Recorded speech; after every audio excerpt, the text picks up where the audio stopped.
Yep, another stream. I'm having too much fun, man. After getting through Winter Todd, I'm just having way too much fun with all the different things that open up for me. I've been recording a few episodes here, but I need to intersperse a couple of streams just because some of the activities are going to be taking a little longer.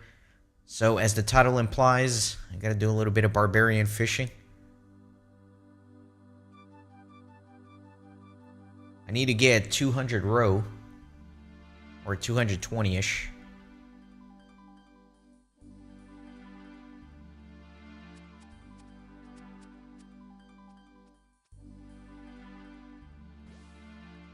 I know there's like a 3-tick fishing here that you can use.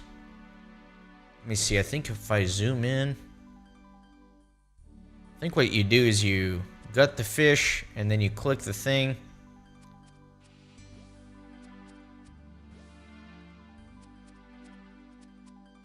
Something like that.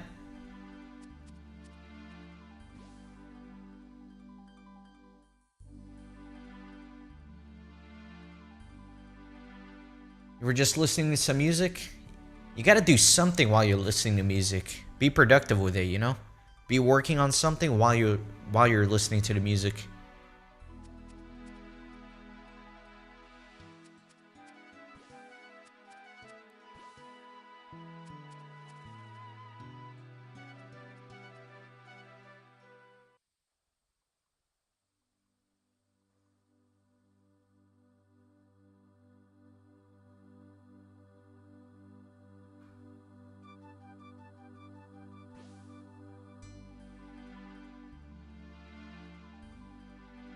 Nah, scrolling on social media doesn't count.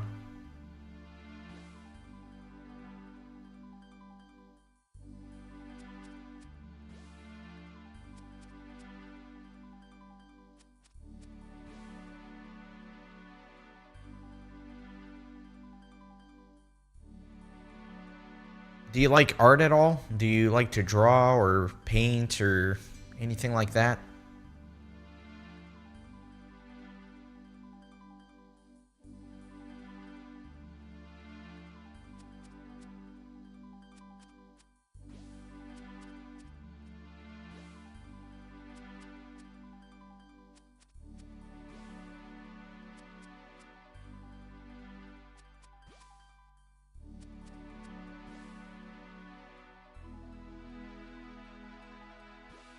Okay, so maybe just occasionally.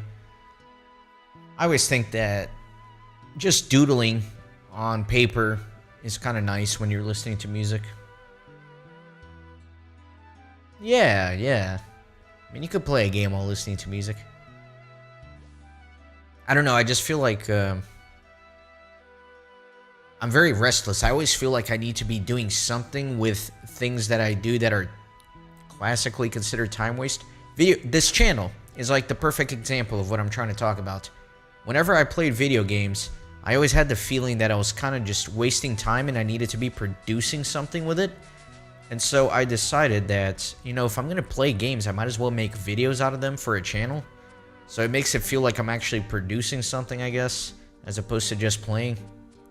Somehow that makes sense in my brain. I just feel like whenever I'm doing something, it should be towards something. I don't know, I feel like I'm rambling.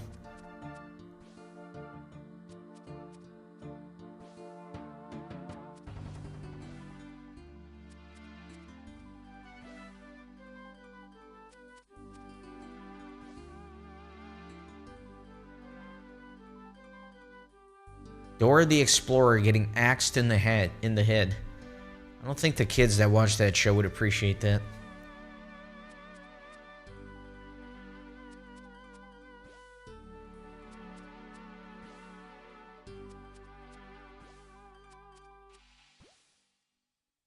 You actually get pretty good experience doing this barbarian fishing thing.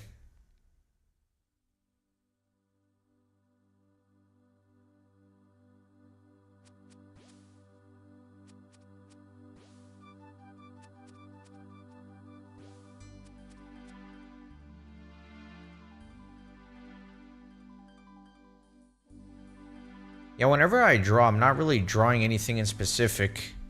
I just get out a pencil and paper and I start doodling. I never have any... I just start, like, drawing lines, and then once it starts to take shape into something, then I'll kind of finish it out into whatever it turned out to be. But I never sit down and draw with the intention of actually drawing a specific thing, if that makes sense.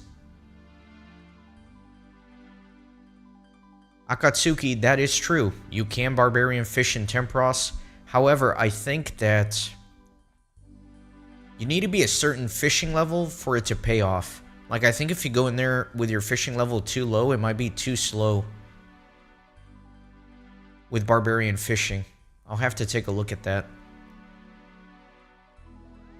Alright, so this is my strategy. So I fill up the inventory, and then I use my game necklace. Because there's a bank chest right here. And then I can just deposit all the row. I am going to need another necklace because I used my last charge. And then we can just run back. I make it seem like I'm a good artist. I am not. It's always something I wanted to be good at. I would love to draw well and be a good illustrator, but I've never put the time into it to learn. But I do enjoy doodling.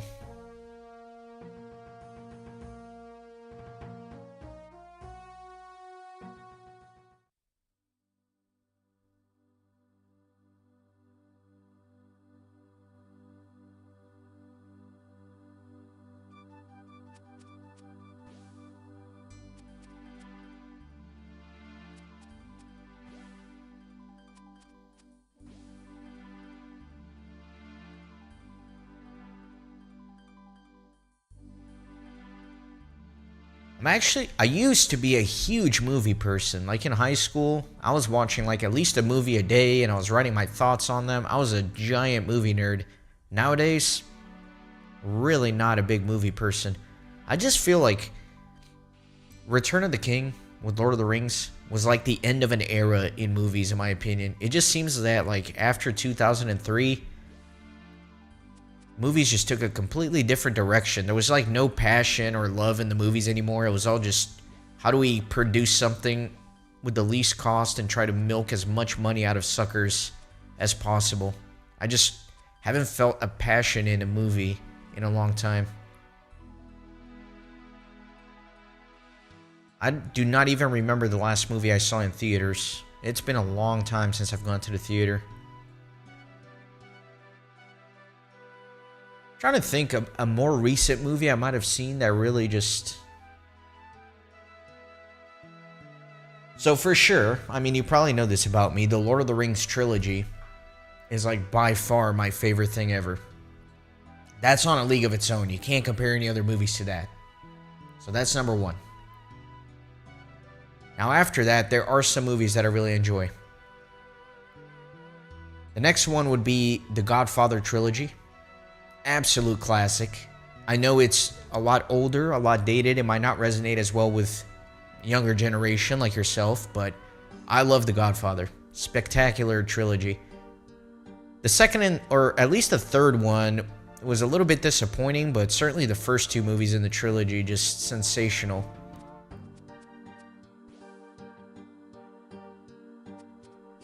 Oh, Lawrence of Arabia is really good too. It's been way too long since I've watched it to be able to have any sort of smart discussion on it, but I do remember enjoying it. But yeah, you got Lord of the Rings trilogy, the Godfather trilogy, more modern stuff. I think the things that come immediately to mind would be, I guess a big one that was really popular was Inception when it came out. That movie's really good. I love that Inception movie. And then something even more recent, I guess. The last movie I remember watching that just made me joyful inside, and I was like, wow, that was an amazing movie, was this weird movie called Triangle of Sadness. I don't know if you guys have heard of that one. I think it came out within the last like 3 years or something. The title makes it seem like it's a doom and gloomy type of movie, but I was laughing from like start to finish.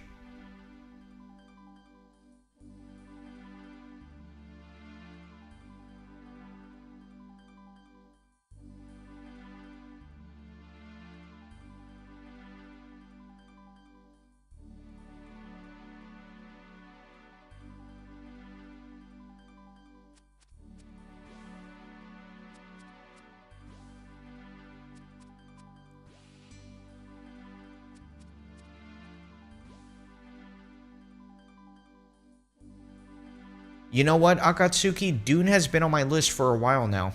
I've seen like a few clips here or there, and I'm like, okay, this is like totally up my alley. It seems like something I would absolutely enjoy. So, I think you may be onto something there. I think that we both have recognized it as something that Renaissance Gaming would probably enjoy. I just haven't had the opportunity to be like, alright, I got like 3 hours to just sit down and watch this thing and really pay attention to it. There's an old Dune as well, right? Like they made Dune movies way back in the day and now they're kind of remaking them.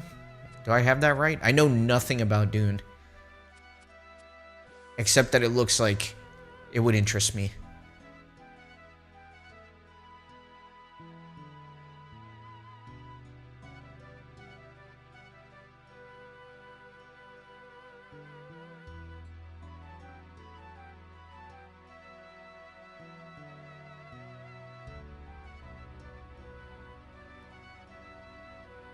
Cam, it's even more crazy when you consider the fact that not only is it 2 streams in one day,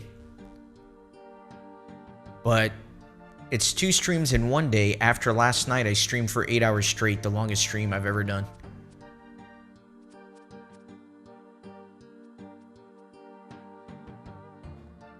Akatsuki Ganja bar scene. I wonder, you know how I saw a clip of that movie actually? Me and Muffin were actually talking about this the other day. He was asking me about music, and I said I have very weird musical taste. And we got onto the topic of Tuvan throat singing and Mongolian throat singing. And I was looking up some throat singing videos on YouTube to listen to. And one of them was a quick scene from Dune. There was some throat singing involved in the scene, and I was like, whoa, that's another reason I should watch Dune. It's totally up my alley. I don't know if that's the scene you're referring to. It looked like it was like the first scene of a movie, almost.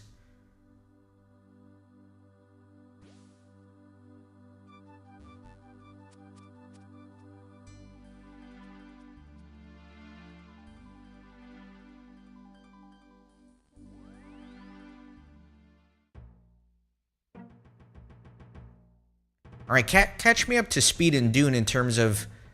Again, there's like the old movies and then there are the new ones. Like, what's the whole saga? Like, where do I start if I do want to go down this Dune road? Like, what do I watch? What do I begin with? Because I have been meaning to watch it, and now you guys are kind of pushing me towards it.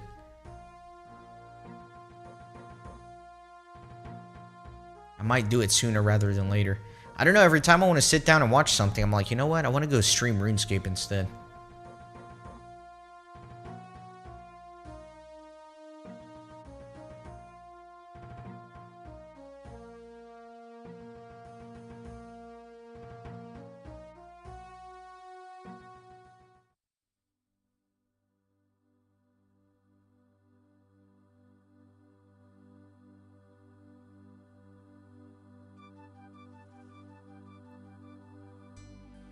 Muffin, I almost sat down to watch a new episode of the new season of Rings of Power with my dinner, but I was like, oh, this is like over an hour. I want to eat quick so I can go stream RuneScape.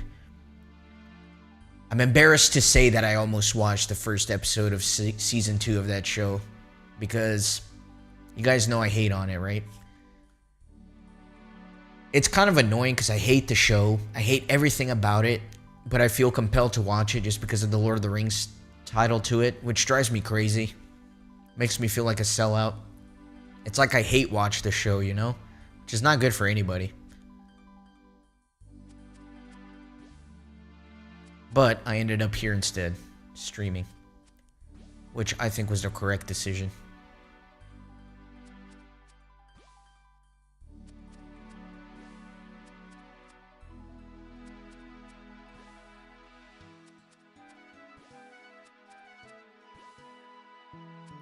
Yeah, this 3-tick thing is kind of intensive. I don't know if it's worth it for my purposes. I mean, I know it's like 2/3 better experience. You get like 67% more experience doing 3-tick. But I'm kind of just wanting to chill and relax.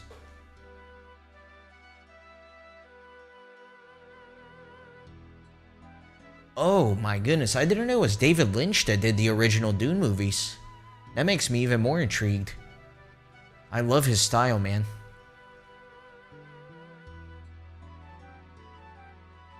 But I guess what I'm asking is, the new movies are essentially remakes of the same story that was told in the older movies, is that correct?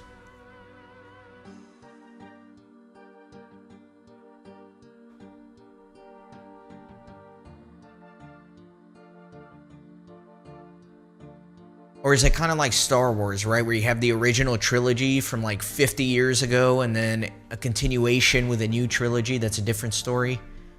No, okay, so it's the same story all around. Interesting. Okay, all right. Now, is the current iteration of Dune, is it finished, or are there more movies planned to be released in the future? Is it one of those things where I watch like the first 2 movies and I have to wait 5 years to get the final part?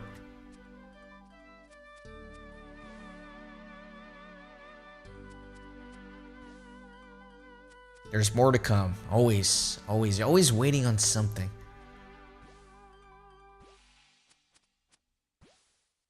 There's a part 3 planned. So a classic trilogy, okay. Yeah, I might jump into it sooner or later.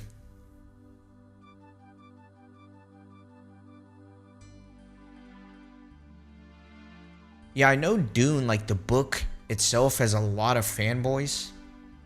And you know fanboys, we're protective of the IPs that we enjoy. But it seems like even the Dune fanboys are impressed with the movie, right? Like they think it did service to the story, so I have high hopes for it.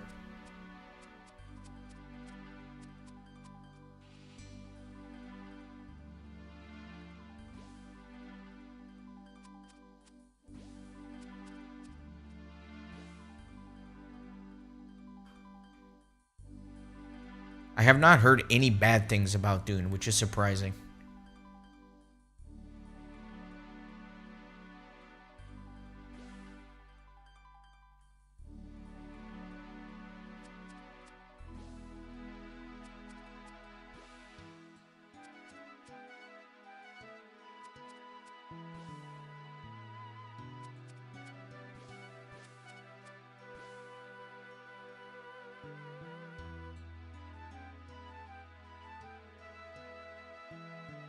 All right, man, you guys are okay. I'm gonna watch Dune.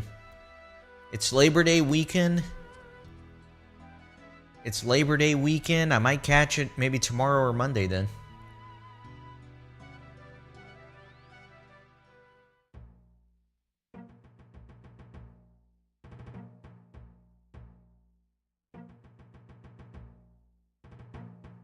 All right, yeah, I'm looking to get about 219 of these fish roe, and then I can make all these potions. Should get me to 28 herb lore when it's all said and done. Oh, you know what? I should be wearing my fishing outfit, right? Get more experience? I put it in the thumbnail for the stream, so... Question is, where did I put this thing? There it is. It's just the 4 pieces, right? For Spirit Angler.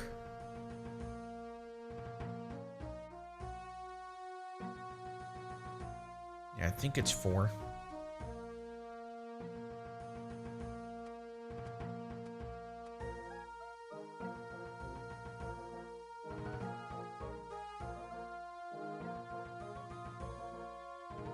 Looks kind of goofy with that cape. That's okay.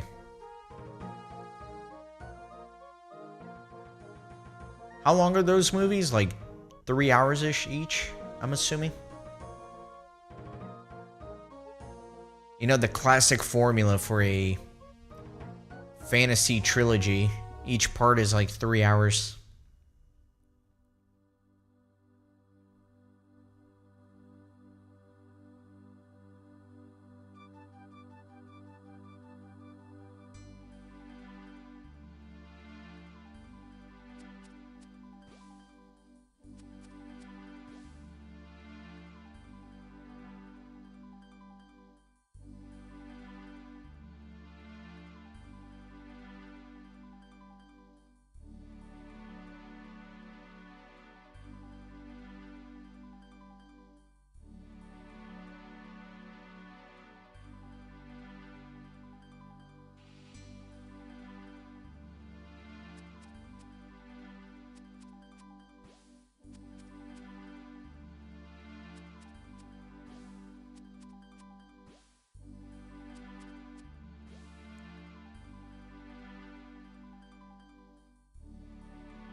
Oh, by the way, guys, between the stream this morning and this one, I did record a couple of episodes. I recorded the waterfall quest, which will be coming out next week, and I recorded some of the barbarian training activities, of course, which will also be coming out next week. But all that is to say that my stats are a little bit different. You'll see that I have 40 attack, 40 strength now, which is great, because I can finally use that Bear Knight mace, which I will be doing later on in this stream. I'll probably hit up those Ammonite crabs again after I finish the Herblore goals.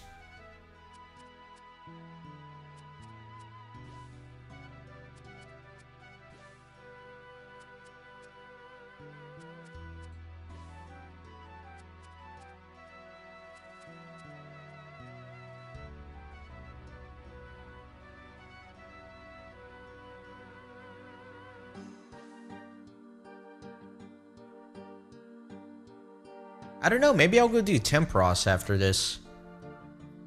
Kind of feeling a little Temprosy. The problem is I don't remember how to do Tempros and I don't feel like relearning. I guess I could always go back and watch the video that I made, because my Tempros video, I know I explained exactly like my style of playing.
Maybe I'll take a vote. Maybe I'll give you guys a few options to choose from in terms of what to do after the fishing and herblore here.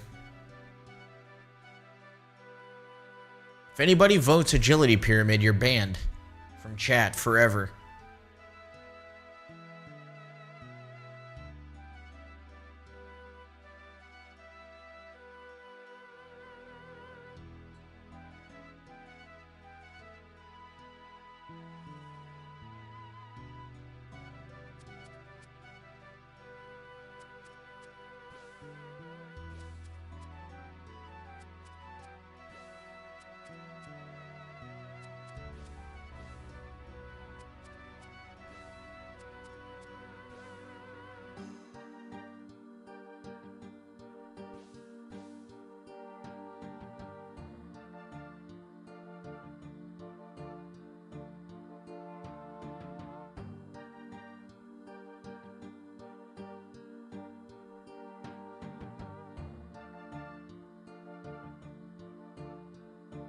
I'm actually not very impressed with the fishing experience here. 13,000-ish. Isn't this supposed to be the most outrageous fishing experience in the game?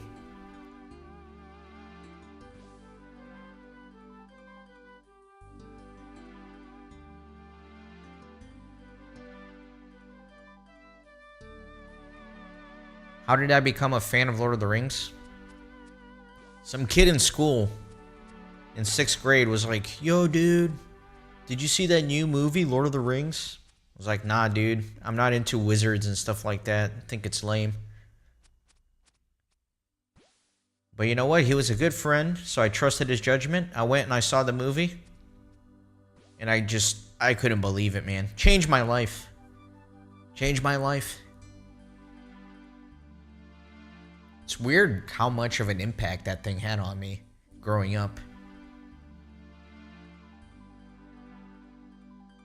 But yeah, it was as simple as a friend recommendation to go see it.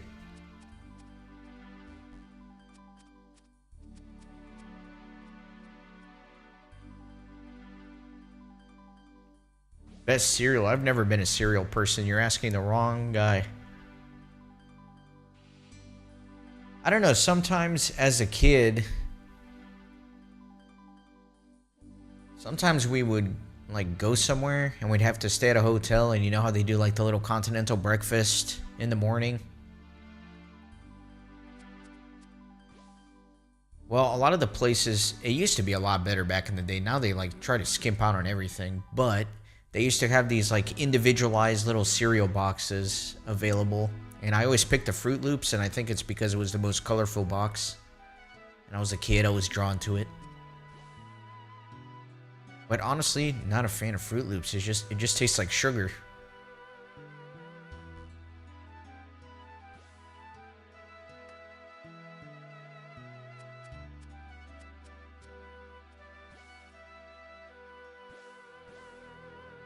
My breakfast is kind of the same thing every day. I'll do old-fashioned oats. And I'll do overnight oats. So I just put a little bit of water in there to hydrate them. And then let them sit in the fridge. So oats, and then I put some flax seed in there. I put some blueberries, frozen blueberries. Plain yogurt, cinnamon, and some almonds. Mix it all together. That's my breakfast.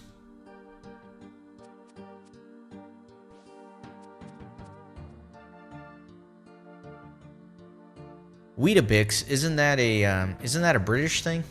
Weetabix? Or is that an American thing too?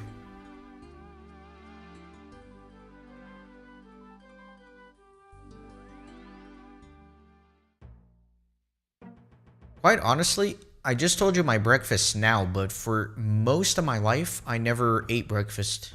I just always skip breakfast. Cam, how did I not know you're from Scotland? Did you tell me and I just didn't register it, or is this the first time you're telling me?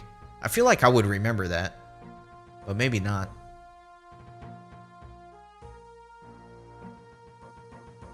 Maybe it is sounding vaguely familiar. That's pretty cool. I had an absolute obsession with Scotland as a kid. I read like this children's story about the Loch Ness Monster, and I was totally obsessed with everything Scotland.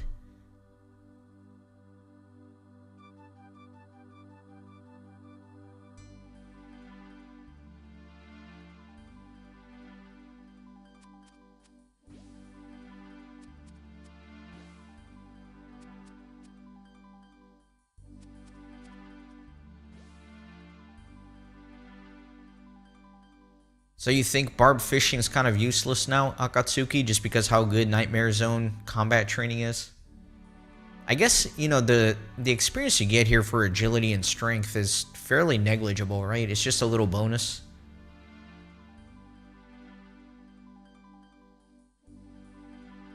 Oh yeah, French toast is great, for sure. Just because I don't eat breakfast in general, doesn't mean I don't enjoy breakfast food. Sometimes I really get the craving for like breakfast for dinner, you know, where I'll do a breakfast style food for dinner.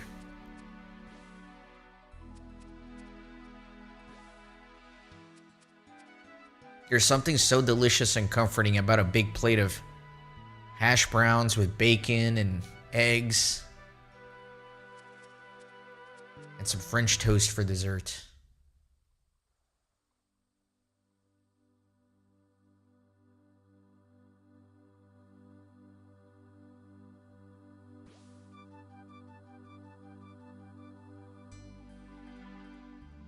Akatsuki, what combat level would you recommend for Nightmare Zone? I feel like it's probably too juicy in there for me as of yet. Should probably stick with the crabs for now, a little longer.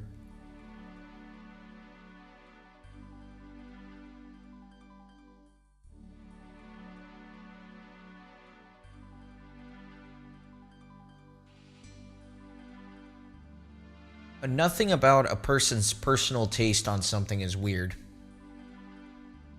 I take that back. If you like Agility Pyramid, you're weird. But to answer your question, no, it's not weird that you don't like eggs. However, there's a lot of variability in eggs, right? Depending on how you cook it, where you're getting it from, how fresh it is. You could have the most disgusting, nauseating eggs of your life, and then turn around and the next day eat egg that is just absolutely delicious.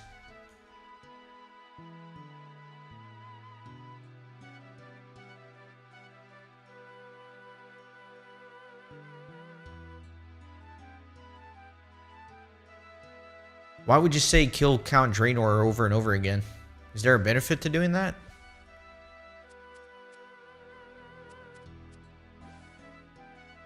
Or is that a joke on play on words in the Nightmare Zone, I guess?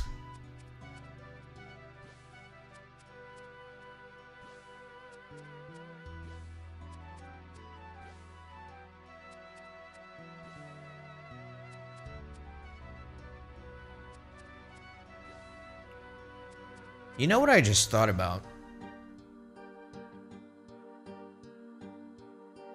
What if I just fish and I bring my fish barrel here? That way I can take, what, like 50 fish back to the bank at once, and then I can just gut the fish from the bank.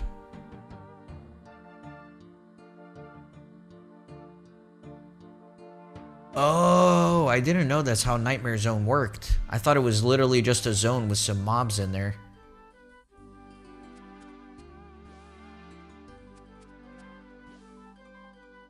I had no idea that's how it worked.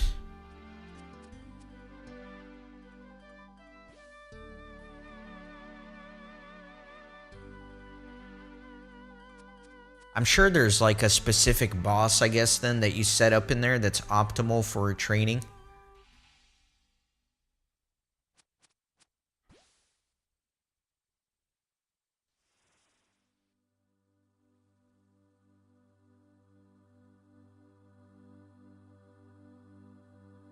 You know what? I'm going to try that fish barrel method next.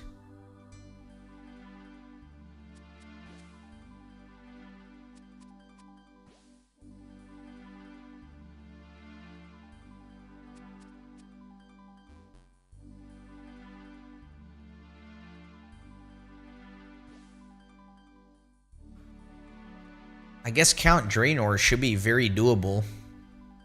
Just because I've leveled up so much in terms of combat since I first fought him.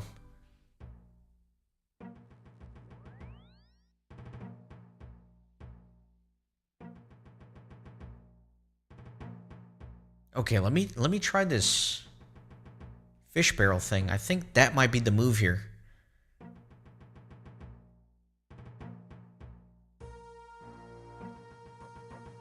I don't know about this lower your HP to 1 on a hardcore account thing. I don't know about that.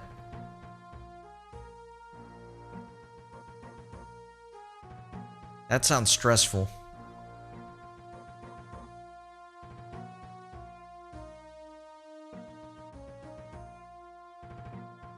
This is the move, right? This is the move, fish barrel. I think it's gonna make things more efficient. It's not like I have that much more to go. I only need like 4 more inventories.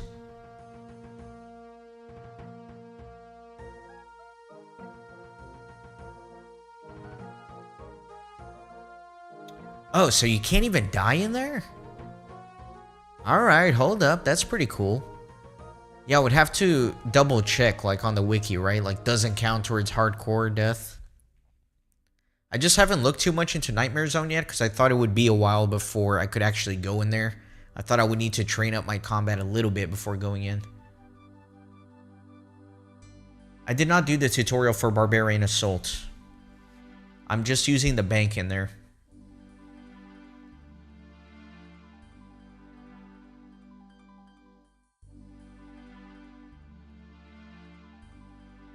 Yeah, I know it unlocks the telly minigame. I mean, I should definitely do it. It only makes sense.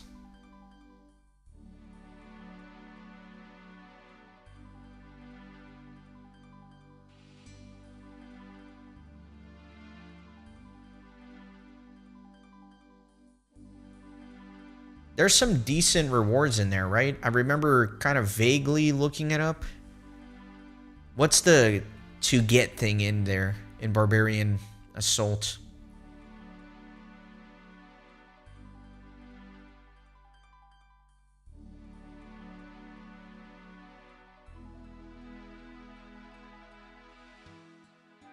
Fighter torso, that's right.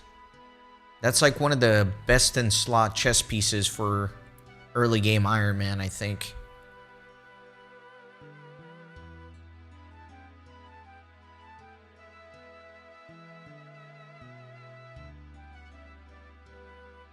Yeah, that's what it was.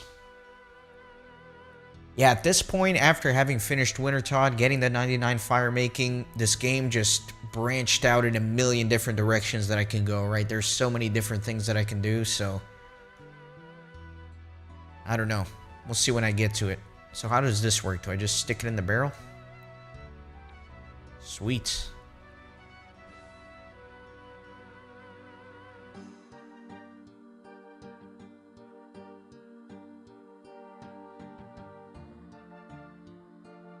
See, my Tempros drop is finally being useful.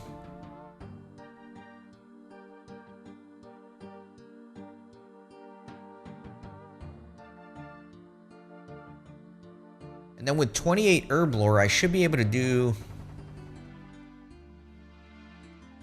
Actually, I don't know. With 28 herb lore, I guess a few quests will open up that will give me more herb lore experience.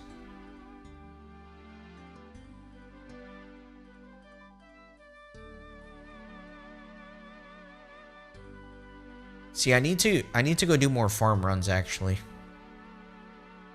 I kind of stopped doing farm runs, but I need to keep doing those because it's still going to be very important for me to get herbs.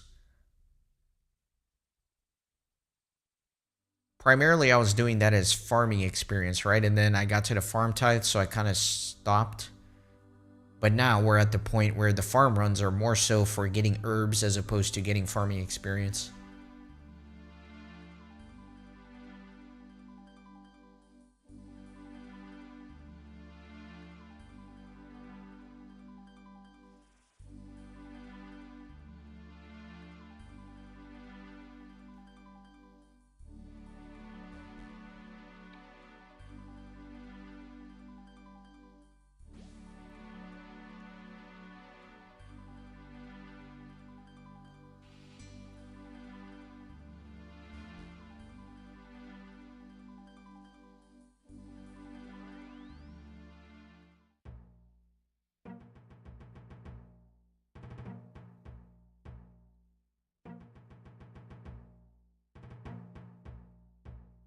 No, I don't want to deposit the fish barrel. Is there a way to... I guess I have to empty it into the inventory. You can't just... No, I guess you can deposit it all in there. Okay.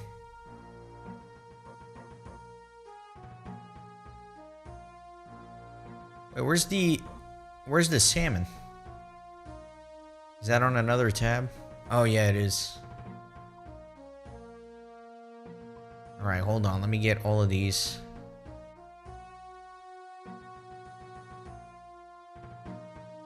God dang it. I think I screwed this up now.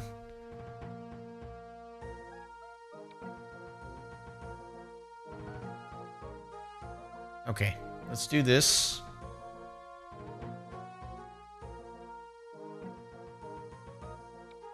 Okay.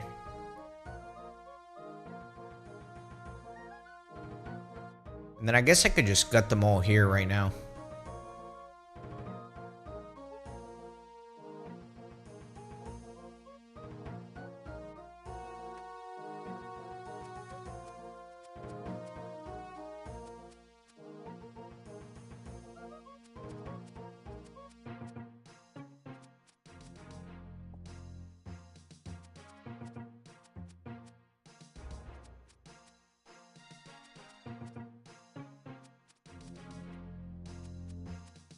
I would probably have to go with waffles just because of the texture.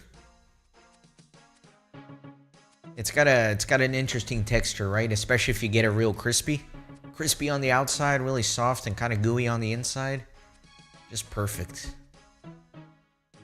But French toast a close second, I think. Pancake at the bottom of the list. Unless, you know what's really delicious? Some of you might cringe at this one. Chocolate chip pancakes, okay? High density chocolate chip pancakes, so you get lots of chocolate chips in there. But instead of eating it warm, you let it cool down to room temperature, and then you put it in the fridge, let it get cold, and then you eat that bad boy.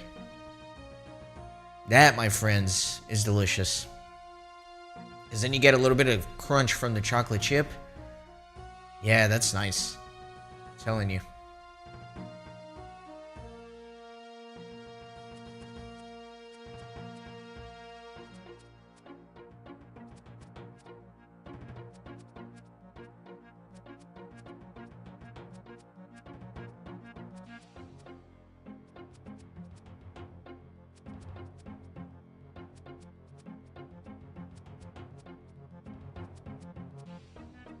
My favorite way is, if we're doing like waffle stuff, my favorite thing is to make a waffle, and then for the topping, instead of doing syrup or any of that crazy stuff. Welcome. You've come at a most fortuitous time. Thank you, Boss Glop, for subscribing to the channel. Definitely appreciate it. I don't know if you're here on the stream or if you subscribed from a random video that you're watching somewhere else right now. But either way, welcome. Anyway, you make the waffle, and instead of putting a standard topping on it, what I like to do is I like to get frozen mixed berries like blackberry, blueberry, raspberry, and I cook that in a saucepan over the stove and just mash it like mashed potatoes or something. Just mash it into a sauce and then use that as a topping for the waffle.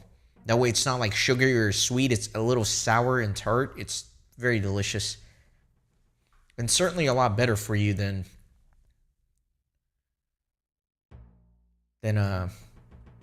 maple syrup, right?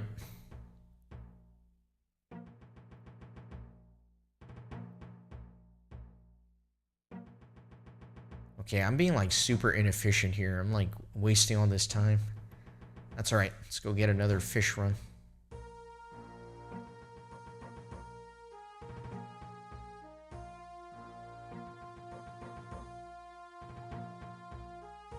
Yeah, my subscriber count has picked up.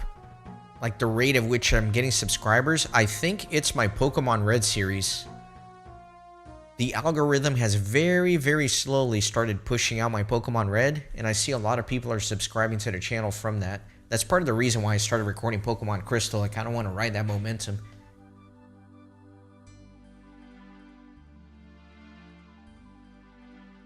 Kind of exciting for a small channel to see the subscriber count grow a little bit.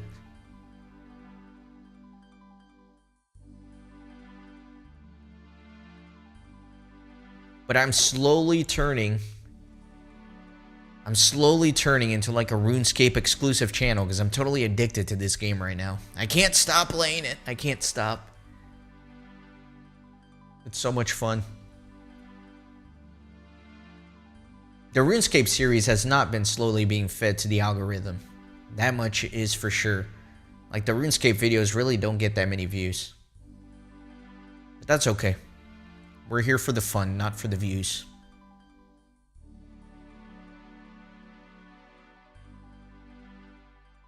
It was kind of like that for Lord of the Rings Online for a long time. It took several years before people actually started watching my Lord of the Rings Online videos, and now it's like the main thing on my channel.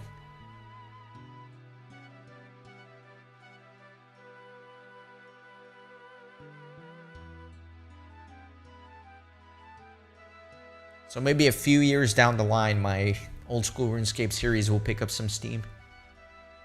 Well, I'm glad you found your way over here with Pokemon Red, Muffin. I think a lot of people recently have, so I was proud of that playthrough. I think that one turned out really well. I enjoyed how that one turned out.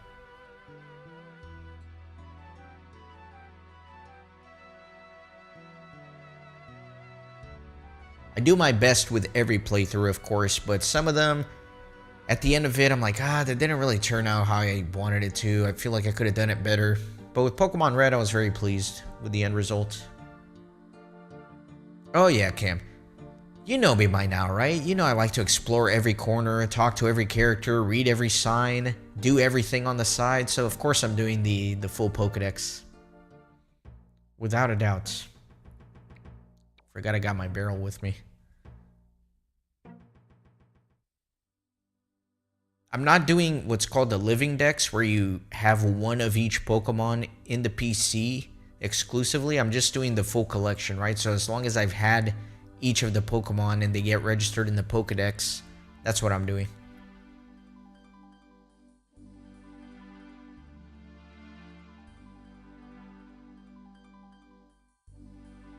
Yeah, if I'm getting like 1K view per videos on Pokemon Red, that's kind of absurd for me. That's a lot of views.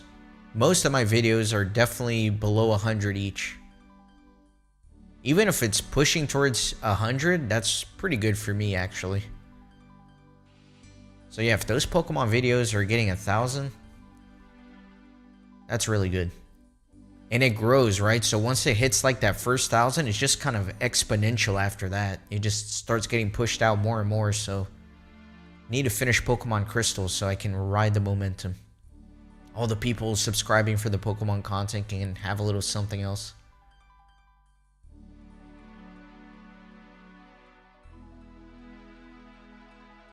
Alright, 67 fishing. I really feel like my fishing should be higher considering how much time I spent over at Tempros back in the day.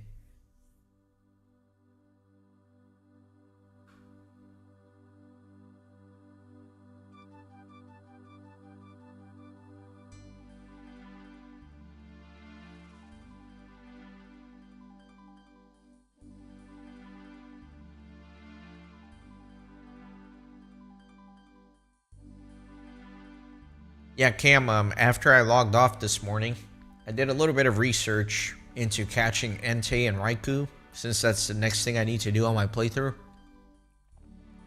And thankfully, some nerds already did all the math for me, and mathematically calculated the most efficient and best way to catch those guys.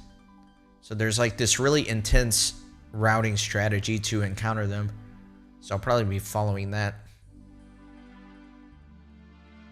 The way they made it seem is you can get like 30 plus encounters per hour, which is absolutely insane. So it should actually be very quick for me to catch them.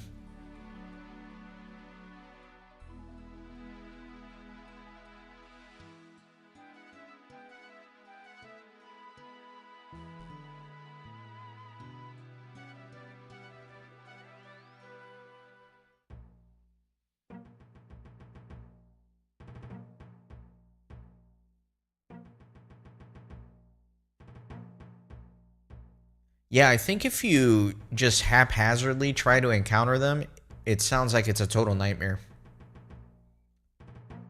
But yeah, these guys like bust out the statistics and the testing and the mathematics, and they've figured out like the best way to do it. Initially, I was going to do that. I was going to do some like statistical analysis on the whole thing.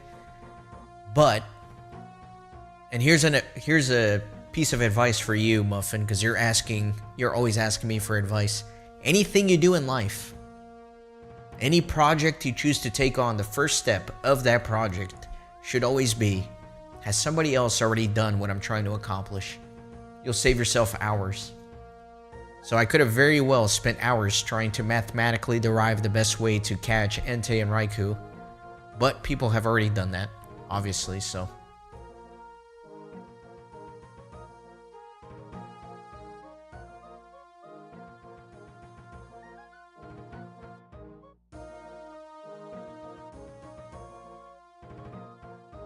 Favorite snack? Honestly, as an old man, I kind of do the more healthy stuff now. So my afternoon snack is generally half a Honeycrisp apple with some almond butter.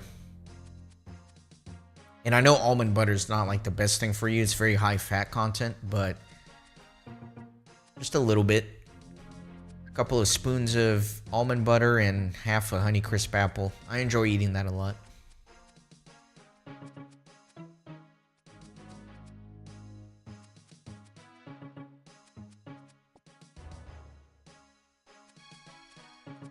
Now, if you're talking about like junk food snack, I don't know. I like classic popcorn, just popcorn and salt, which is actually not that bad for you.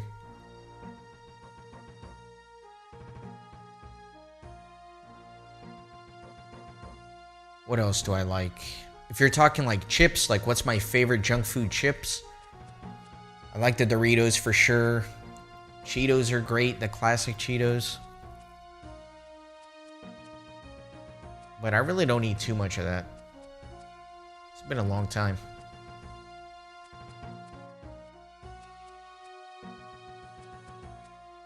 I remember when I used to go to like kids' barbecue parties. They'd always have like, they'd grill the hamburgers and they would have little bags of Doritos and stuff. What I love to do is get a burger and put like some Dorito chips in there and then just like push down on the bread to crunch them up in there. It's really good. I know it sounds a little bit weird, you know. Crunched up Doritos in your hamburger. It's actually really nice. Alright, should almost be done here. Maybe one more run and I'll have enough row here.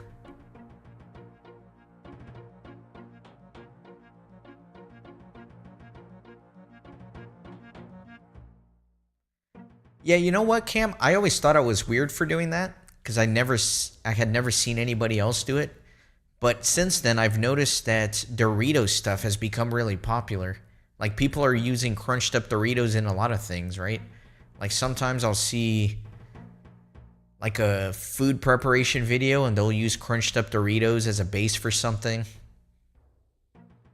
Or I know like Taco Bell and stuff like that, they started having these limited edition items where they will crunch up Doritos in there.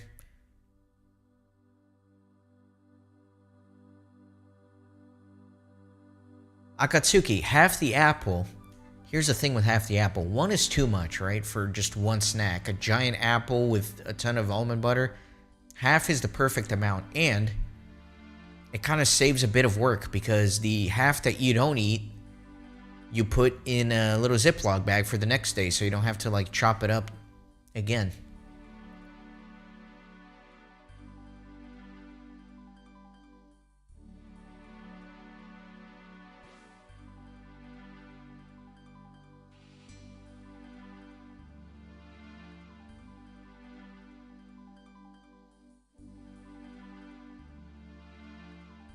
I think I'm gonna level up my strength here before this is said and done.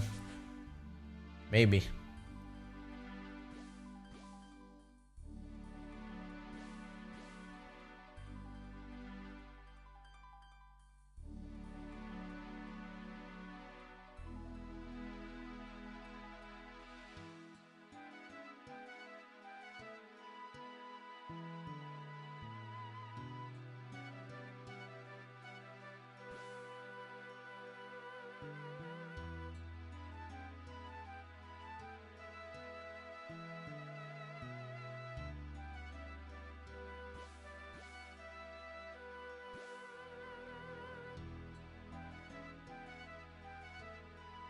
Oh, that is annoying. You barely missed the charger. I've had my... How long have I had my phone? I've had my phone for many, many years now without upgrading it, but it really is getting to that point where the battery is starting to crap out on me. It's just not lasting very long at all.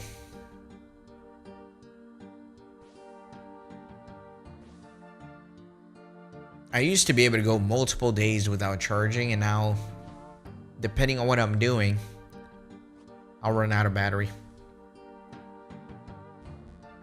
I don't want to have to upgrade my phone, but it's kind of almost to the point where it's becoming a necessity.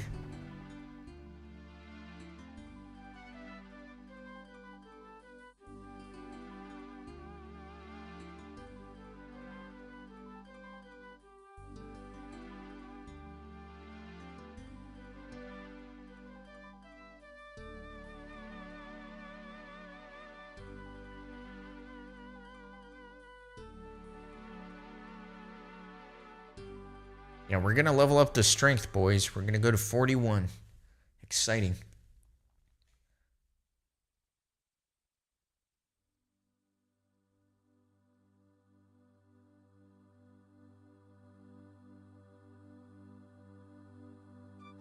Yeet Viberson. All right, hold on. I've learned my lesson during the last few streams that I need to write these things down because I always say I'll check it out, and then once the stream ends, I forget everything. So I'm pulling out my notepad file here, and we're going to write this down.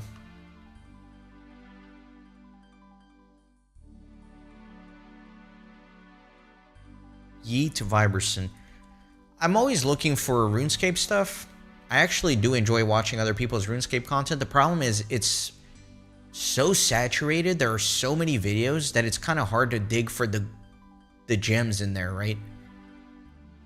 Like all the big RuneScape content people, they'll eat up the first 3 pages. And then all the new people, there's a bunch of people that don't know how to make a video and it's just absolute garbage.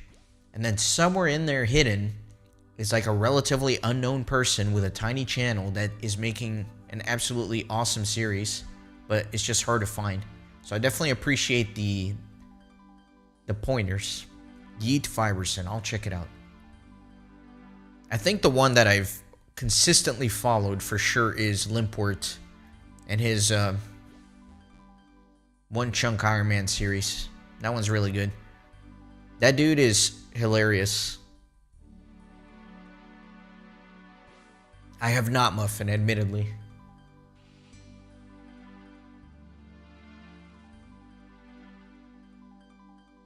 The problem with Limport series, in my opinion, is that it's like... it's a little too heavily edited for my taste. It's like he squeezes like 3 months worth of grinding and content into a 10-minute video. And I'm like, my God.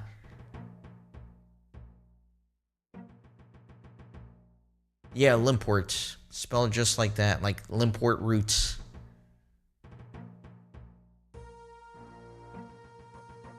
But yeah, I enjoy his series a lot. I figured you probably would have heard of him. He's actually really big. He's got, I think, over 100,000 subscribers, and all he does is that series.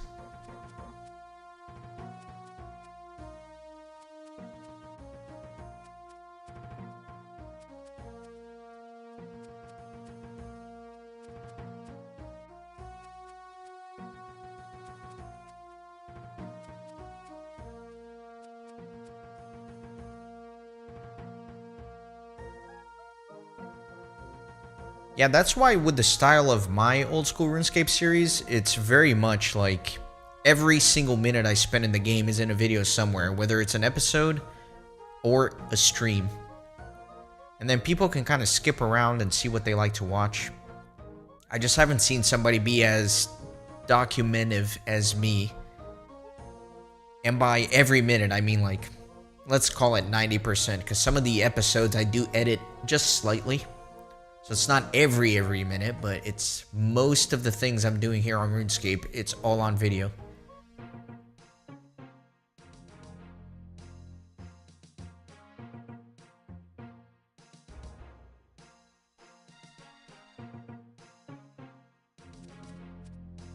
If Jagex ever wrongly bans me for botting or something like that, I literally have all the evidence to take them to court. It's like, excuse me, sir, I am not a bot, and I can prove it. Every minute I've spent in your game, I've been here. Oh, sorry, I bumped my microphone with my hand.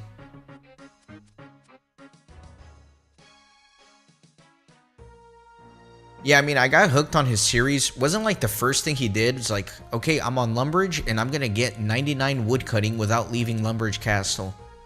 I was like, you're what? 99 woodcutting? You're insane. You're a madman. And then he got 99 defense by attacking like a level 2 man in Lumbridge Castle right after that.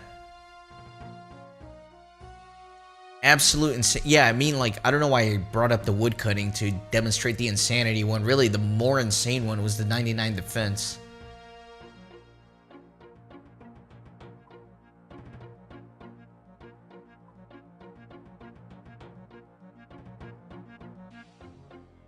I thought I would have enough fish after this run, but I guess I need to do one more.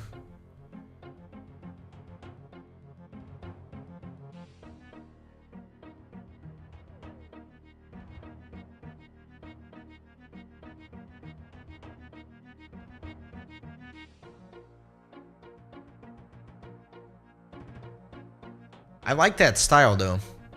Once I started watching that series, I was like, oh man, I wish I hadn't started mine yet, because I like the one chunk concept. Because it kind of organizes things a little bit more. You know me, right? Like, I'm a completionist, I want to do everything, and it just makes it more manageable if you're doing it one chunk at a time, right? So I think that would have suited me well, but I'm enjoying what I have going on here too, so...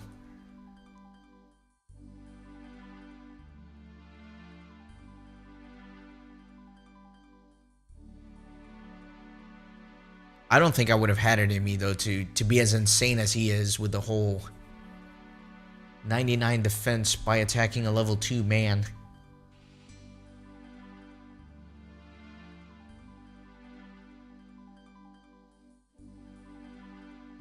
I'm thinking Limport is doing his thing like full-time, right? I think he's like a full-time streamer or something. Because he has a ton of YouTube members. He's got sponsorships. He's always doing like a HelloFresh commercial. So I think he's the type of person that can do like a 12-hour stream every day. Whereas me, I had that 8-hour stream last night, and that was like my personal record. It was insane. I've never done anything close to that ever. Where for Limport, that's just like a short day at the office.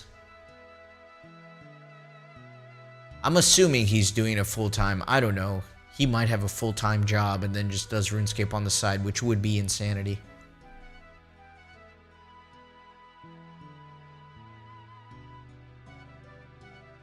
No, I am definitely not doing a 10-hour stream.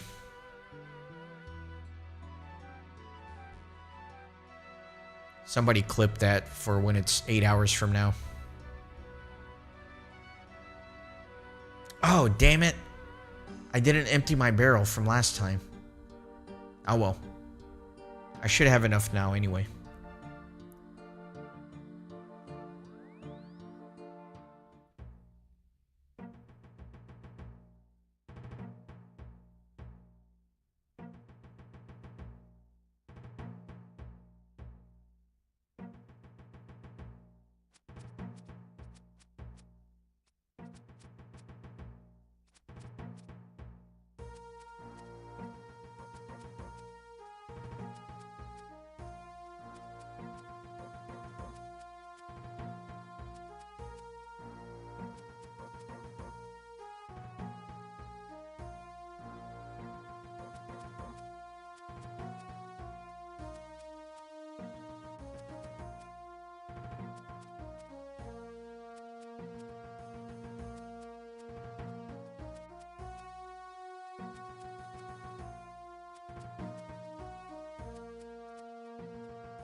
I was hoping, I've tried to find some Ironman series that are like mine. No shop Ironman. I've seen like a couple that are pretty small but are abandoned. Like they started it and then just disappeared. But I haven't found a good no shop Ironman. I was hoping to find some just so I can kind of compare and contrast what I'm doing versus what other people are doing. But no luck yet.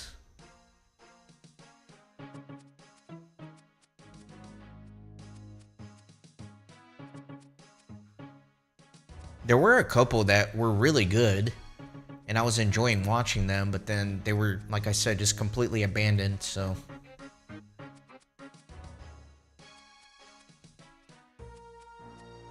As far as I know, your boy Renaissance Gaming is the only one actively doing a No Shop Ironman series.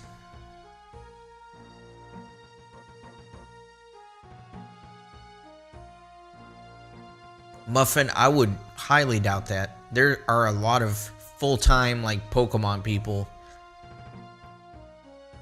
and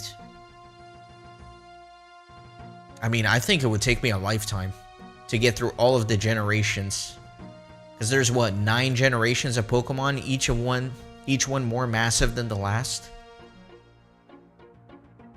I'm definitely not going to jump into Gen 3 immediately after Gen 2. That's just way too much work. That's not that I wouldn't enjoy doing that. It's just it takes away so much from recording any other games.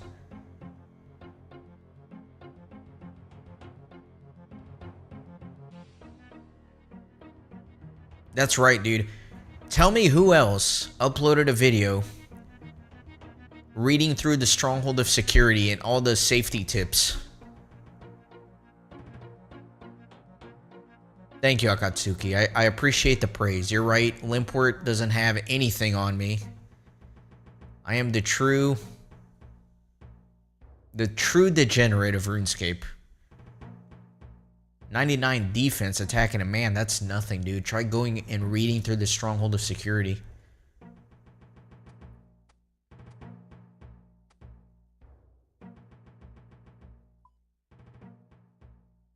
Okay, I think I can finally go do this herblore stuff, right? Got everything I need. Let me get some teleport runes. What else do I need? I think that's it for now.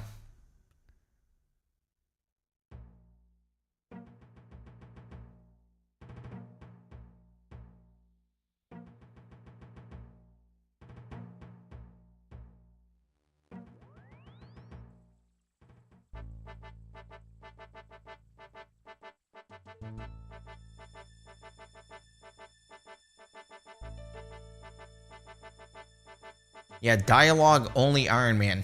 I can't do any quests. I can't train any skills. All I can do is talk to NPCs.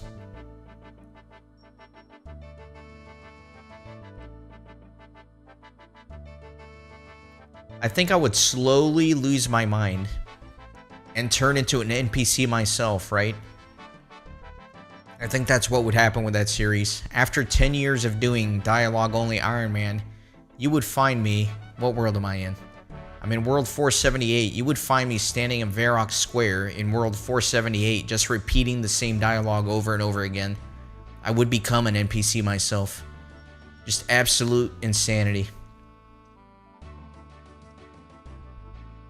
Okay, so let me see how I'm gonna do this. I need 14 vials. I have 13. So let me grab this potion and then I'll just drink it.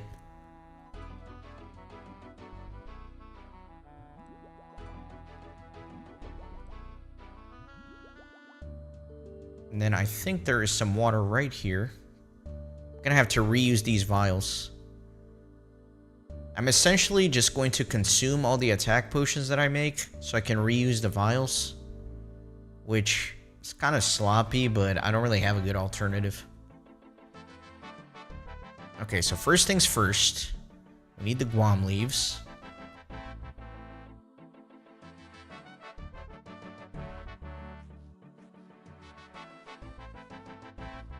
Oh, this actually goes by pretty quick. Then I gotta get all my Eyes of Newt.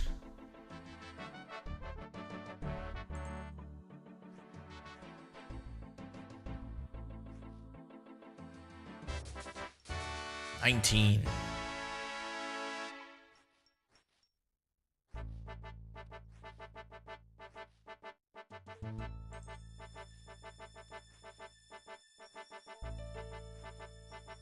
Now the next step is to take one sip from each of these potions.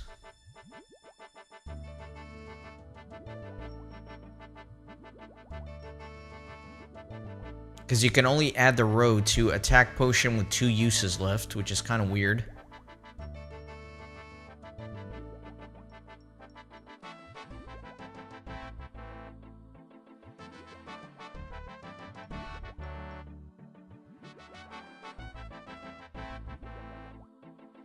Now I withdraw the row. And mix those in. No, I ate it. Ah, that's annoying. I didn't know you ate these things. Right-click use. Oh, no. You gotta do one at a time? Oh, you're killing me. You're killing me. I'm definitely gonna have to switch the button here. Oh, I ate another one. Oh, my God. Good thing I have some extras. How do you do this again? How do you switch the left button on RuneLite? What was the trick to this? Swap left click. There you go. Use. There we go. So I should be... There we go. That's what I needed. No, I ate the... Oh my god. I'm making a disaster out of this, guys. I'm like...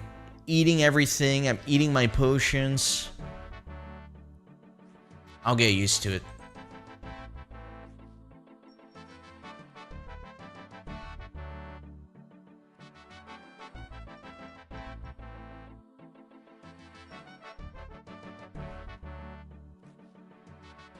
It's kind of annoying that I have to manually do these. And then I have to take 2 sips of each of these now, which is very time consuming. See, this is the struggle of a no-shop Ironman. A normal person would just deposit all these and withdraw another 10,000 vials. Not I.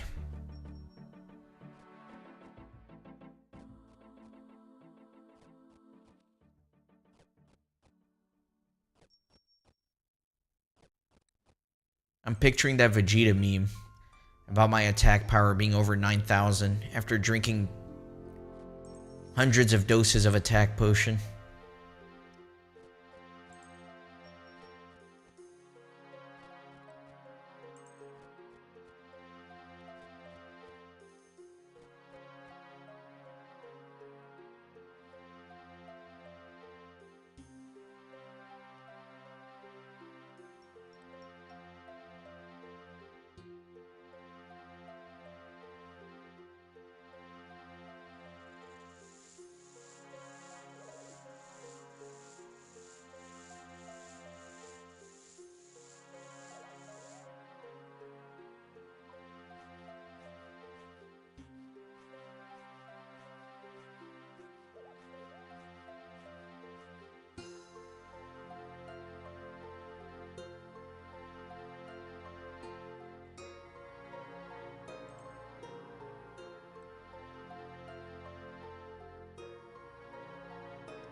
I could go grind for ground unicorn horns, because that's what I can use with the Marintil herbs, right?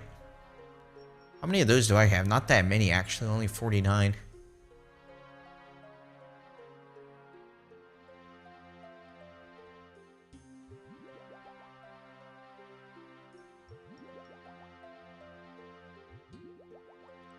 Is there a good place to farm just regular unicorns? Because they'll drop 1 horn each, I think.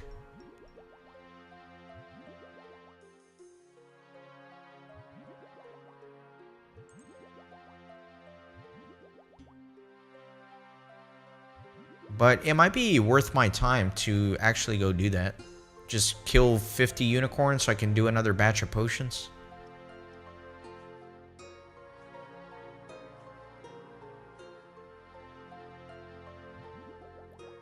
Ah, dang it, man. Clicking too fast. Eating my potions.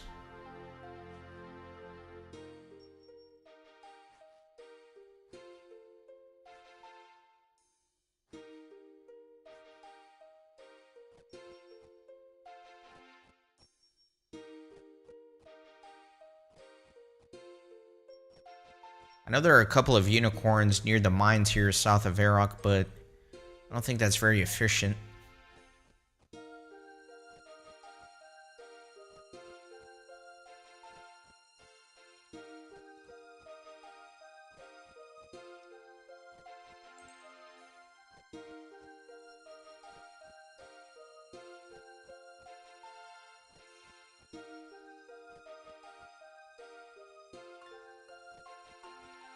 Unless I world hop. I could world hop, because if I only need 50, it honestly shouldn't take too long.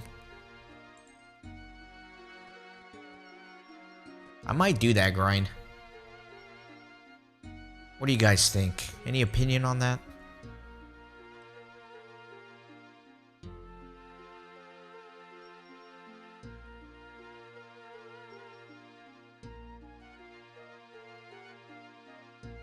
What is the Marintil potion? Let me see. Anti-poison. Yeah, you need Marintil and ground unicorn horn.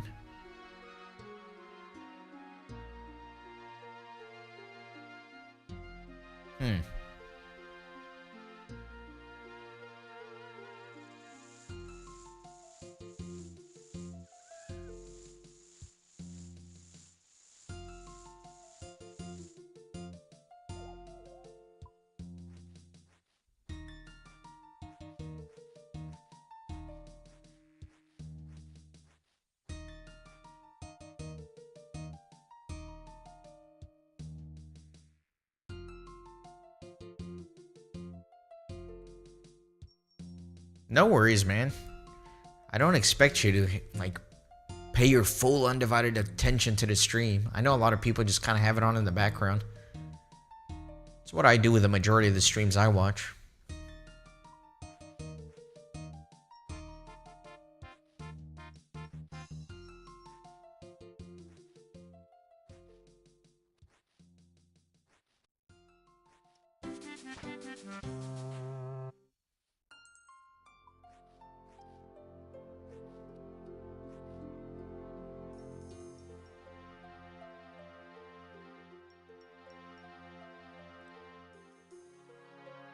Oh yeah, I gotta drink a dose of these.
It's gonna take a while, isn't it? This is slower than I thought it was gonna be. Alright, Cam, have a good night. Thanks for stopping by. What time is it over there in Scotland? Is it like 4 in the morning or something?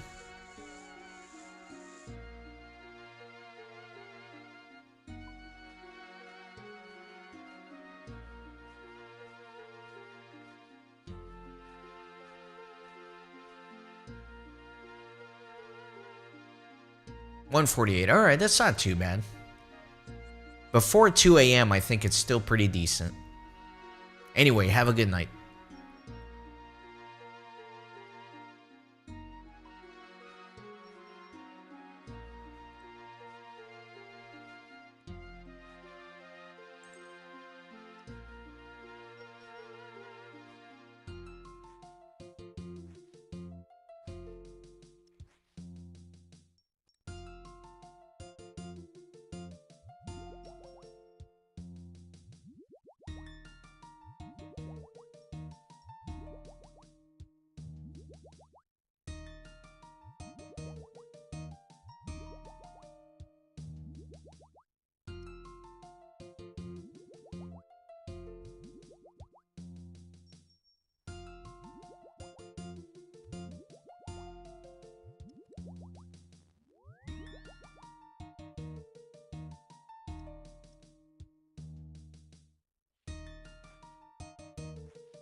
Dang it.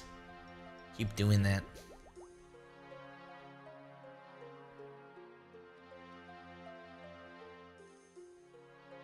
I'm thinking about going to do farm runs. I don't want to, but it's kind of like an evil necessity.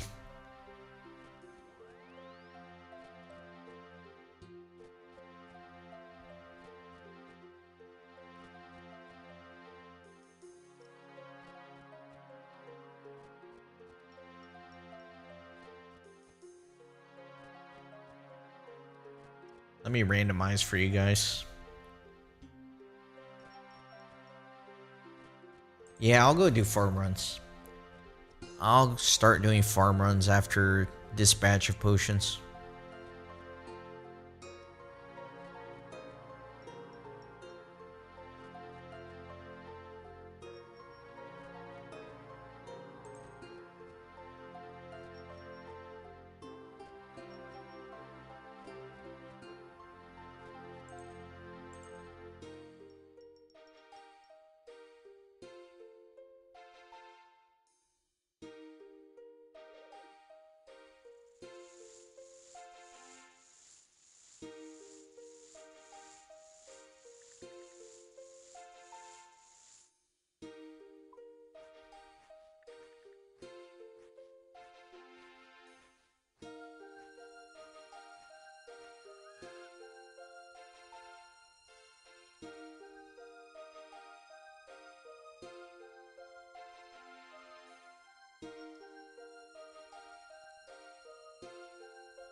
You know what I just thought about? I'm being wasteful. I'm being wasteful.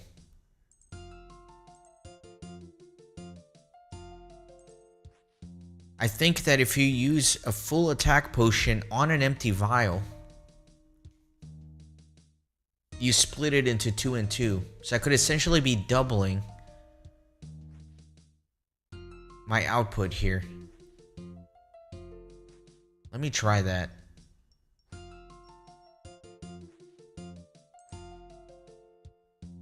Let me test the theory. I think I'm correct, but I want to test.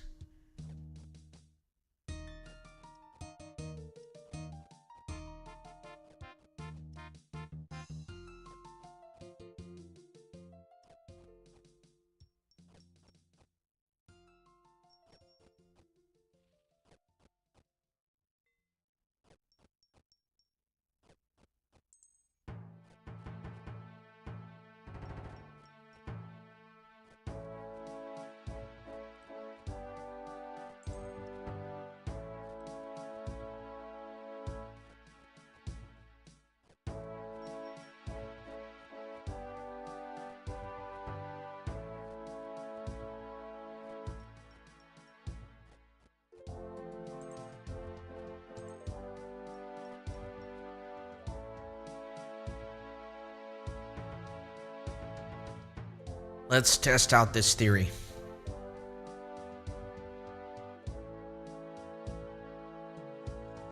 All right, 1 potion. Now, if I use a vial on the potion, I get 2 and 1. Okay, but still,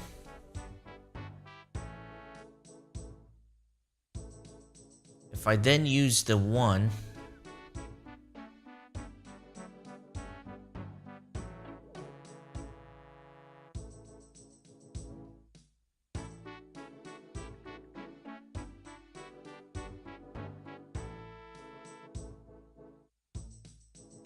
I use the 1 on another 3, then that will work out. Okay. Yeah, I need to not be as wasteful. I can get more experience from the resources that I do have. But I probably need more vials. I think I have some potions that I can drink. Yeah, this is another 5 vials here.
Okay.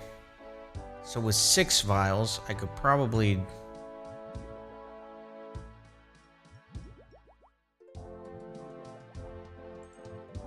do something like this.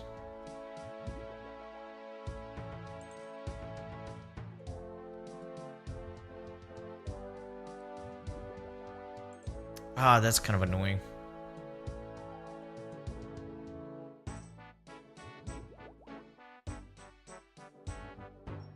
So the math does not work out because when I use the 1 on the 3, it becomes a 4 as opposed to a 2 and 2. So that's extra clicking. However, that is still beneficial.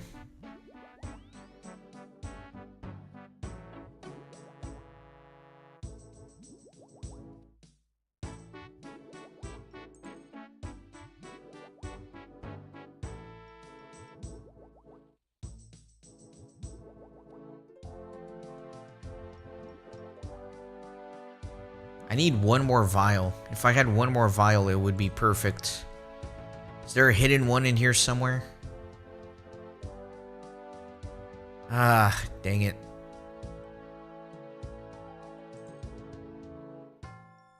Where can I get a vial real quick?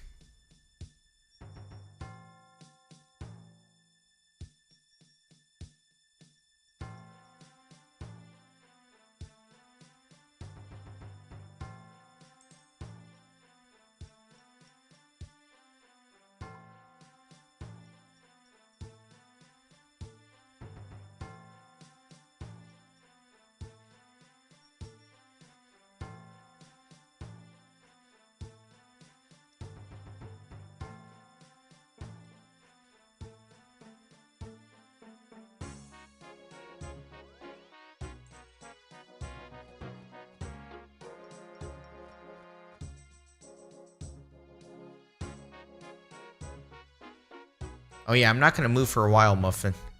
Got a lot of grinding to do here.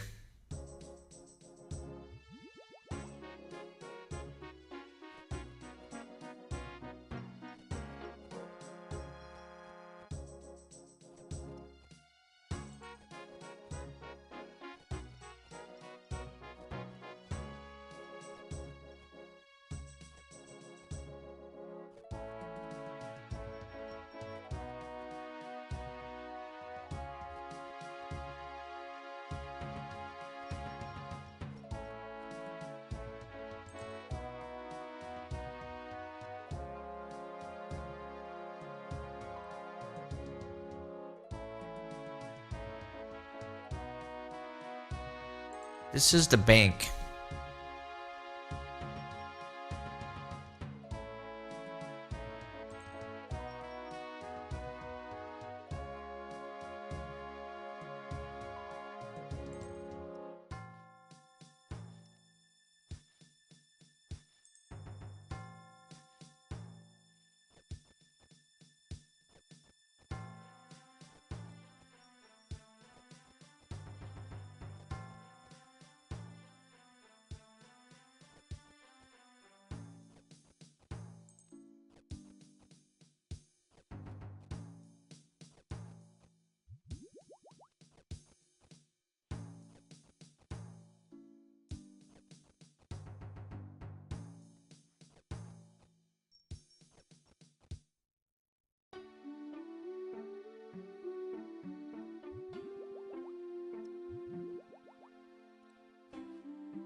It's a lot more clicks to do this method, but I'll be getting more experience from the resources that I do have. And since they're so limited, I think it's worth it.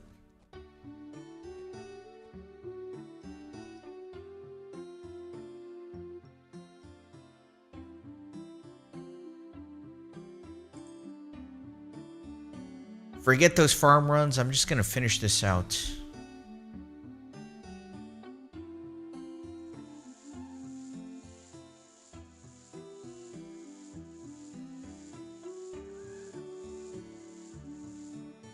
Oh, Muffin, this is very out of the ordinary. I usually do not stream. I've always been a video channel, right? The streaming thing is relatively new for me, and certainly streaming consistently is out of the ordinary. I just haphazardly stream whenever I get a chance or feel like it, and I've just really felt like playing Old School RuneScape and streaming it recently, so... Appreciate you being here, but don't get too used to it. This is unusual for me.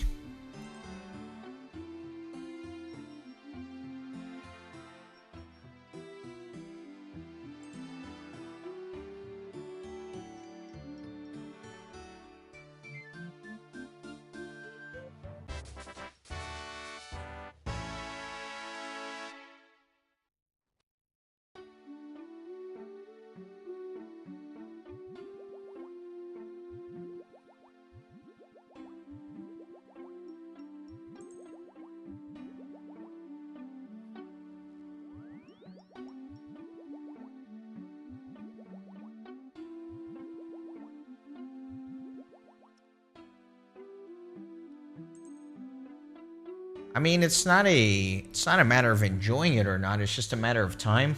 I mean, if I could, I would do this 24/7.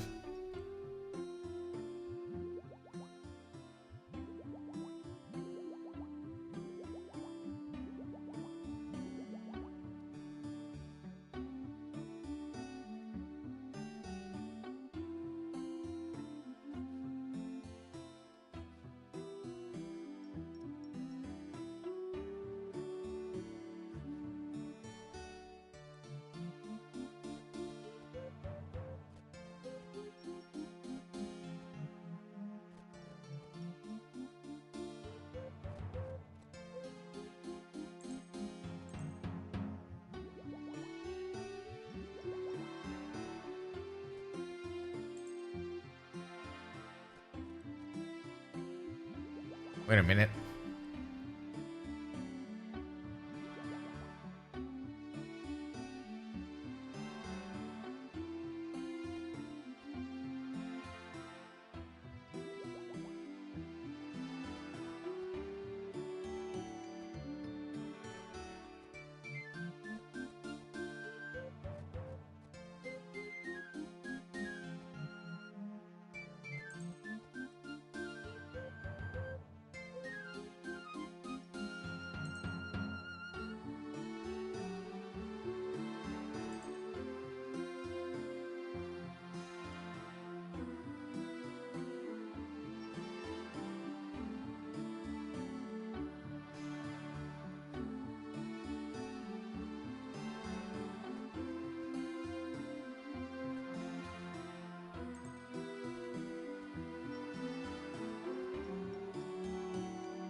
Change my mind again. I am going to go do some farm runs.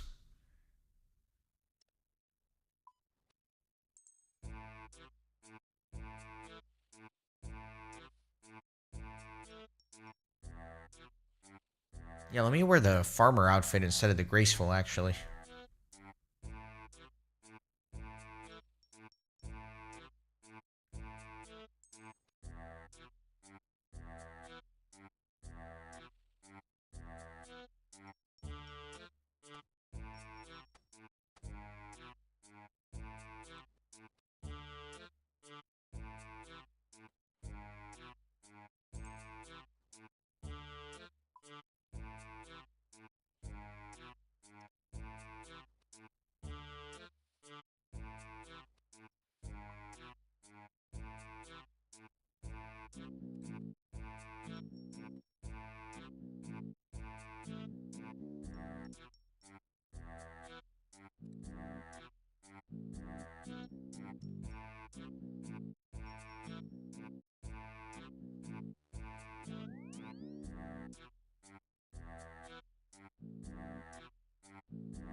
Yeah, no worries. Sometimes I enjoy the silence too. It's not too bad.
Ah, you got it. You just gotta practice. You just gotta remember to go past that second number, right? Right to the first number, left past the second number once, and then set on it. And then right again.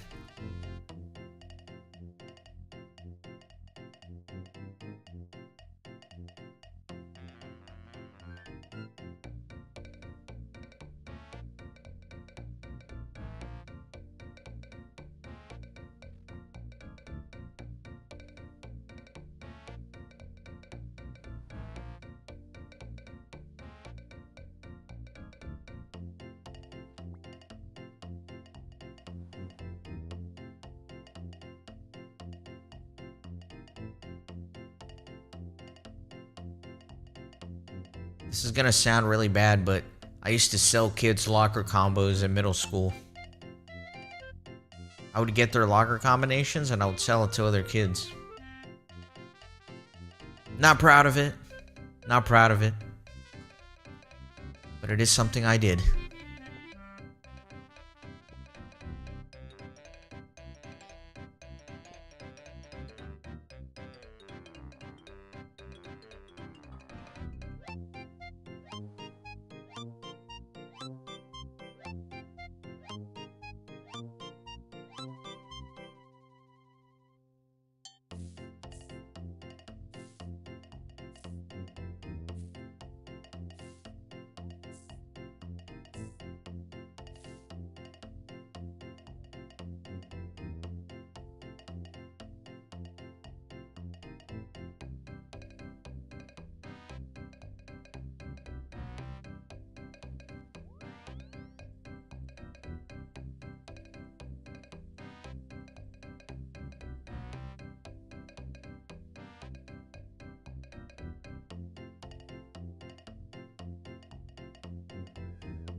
Besides selling kids' locker combinations, the other thing that I tried was, this got really popular when I was in middle school, but duct tape wallets. I used to make wallets out of duct tape and sell those.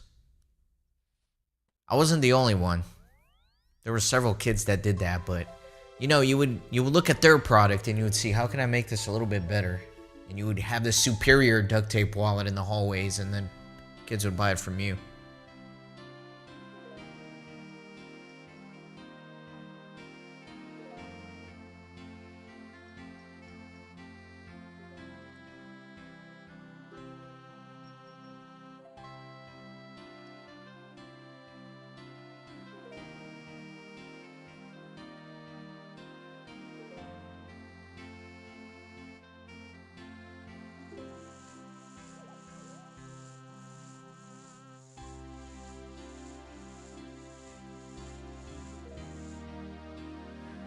The worst is when, like, these companies use kids to sell their stuff. Like, I don't know if they still do this, but, like, if your school group is going on a field trip or something, they'll hire this company that sells you these boxes full of candy bars.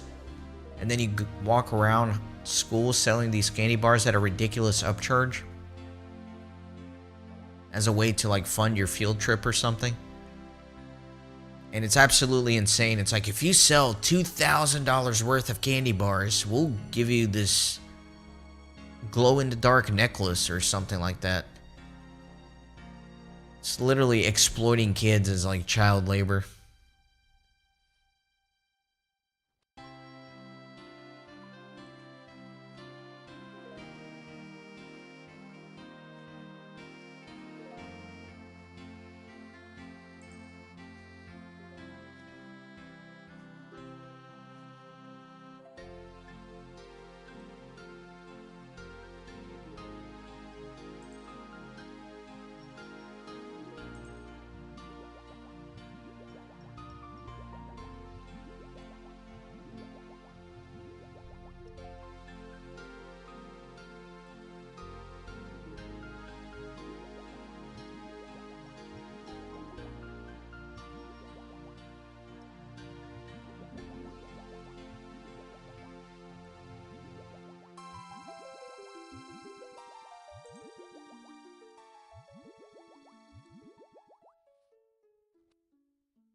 Yeah, people are the product. They sell themselves on social media. You know those high school girls, like, the day they turn 18, they're, like, selling their OnlyFans in between class.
With my new strategy here, I'm probably going to have to go back and fish for some more roe. That's alright.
Sorry, I'm checking a couple things here on my phone.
Yeah, maybe read the instructions for your specific lock.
You don't have to use your locker, do you?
Ah, well, it's always nice to have locker talk in between class.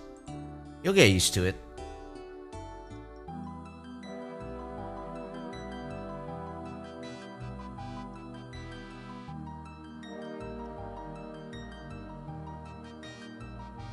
Yeah, just look up the specific model of your lock and look up some instructions for it. Shouldn't be that hard to open it. Most of those are pretty straightforward as long as you know the steps.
Oh my god, dude. That is the worst feeling out there in the world.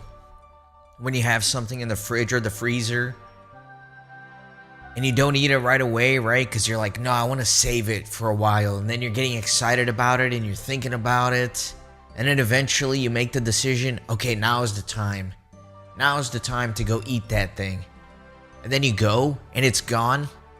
Somebody ate it. That is a bad feeling. That's a bad feeling. I feel you, man. I feel you all the way out here.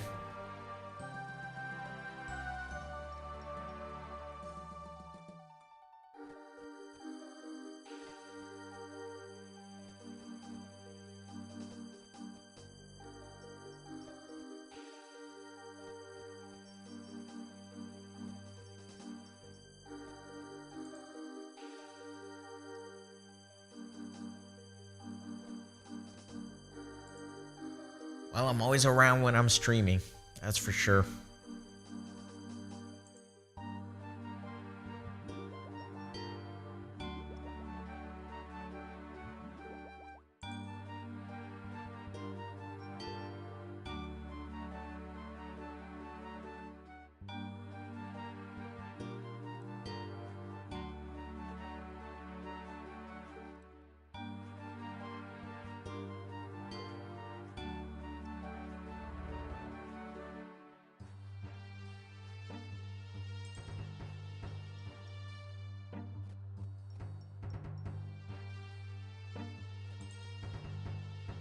Yeah, I started turning off at around like 11 p.m.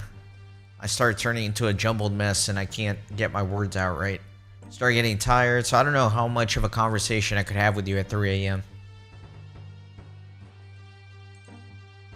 This herb lore thing is taking way longer than I thought it would. I thought I'd be working on my combat by now, but not the case.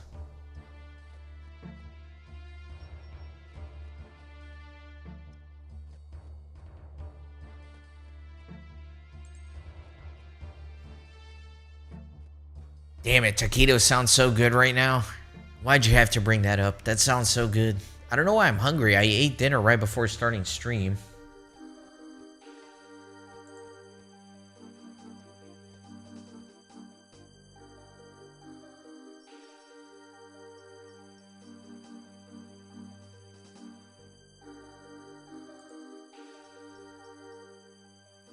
Nothing too exciting. I ate a meal prep that I had in the freezer.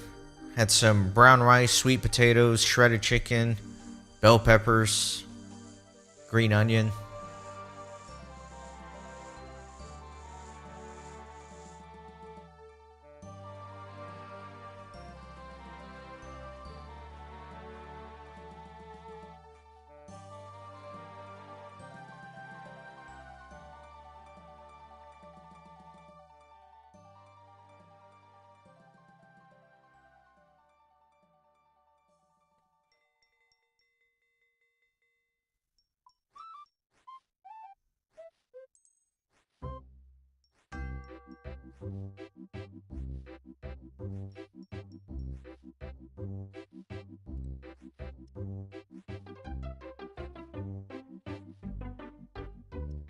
See, I'm not too picky. There's one thing that I hate though, and that's onions. However, green onion is like totally different than a regular onion. I love green onion. But any other type of onion? No way.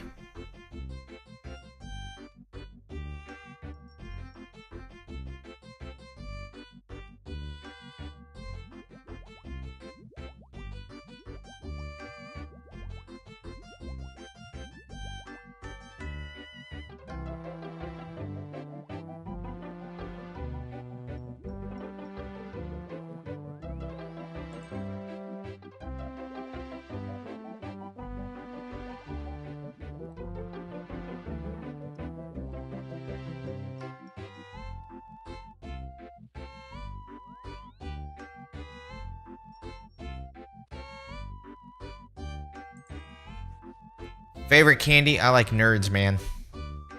Not many people are nerds people, but I love nerds. That's my favorite candy.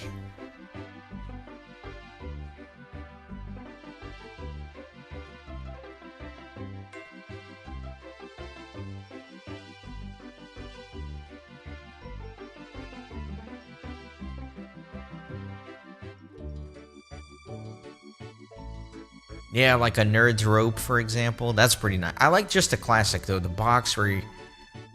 I like the dual box where it's like the pink and the purple one. That's some good stuff. The problem with nerds, though, is... You know, you go to like a gas station or a store, and every store sells every candy except nerds. It's only very specific stores that will sell nerds, which is kind of annoying. Probably kind of good, or else I would probably pick them up more often than not.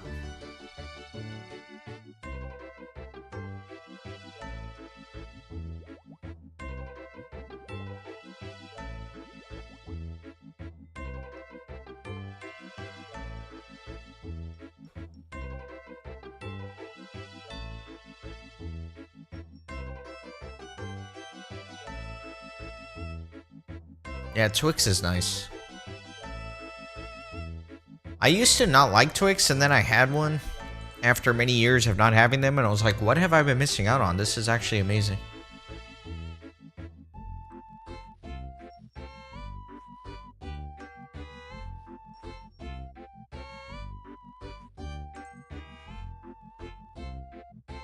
I'm out of row.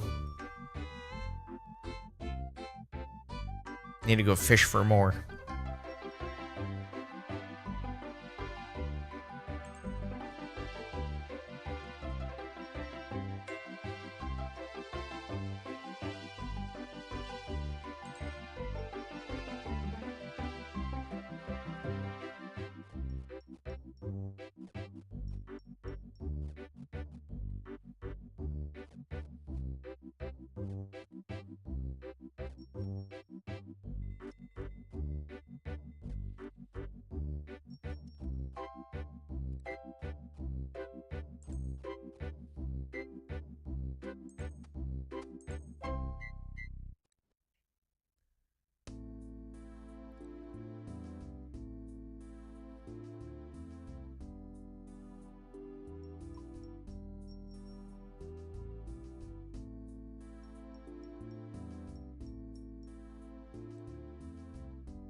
That's a reasonable list. I can't argue with it.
Listening to a podcast, not a video.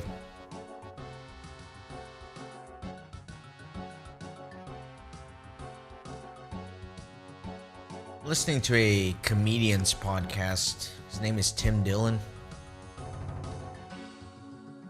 Checking it out. I haven't listened to this podcast before. It's alright. I don't know. I don't have an opinion yet. But it's something to listen to.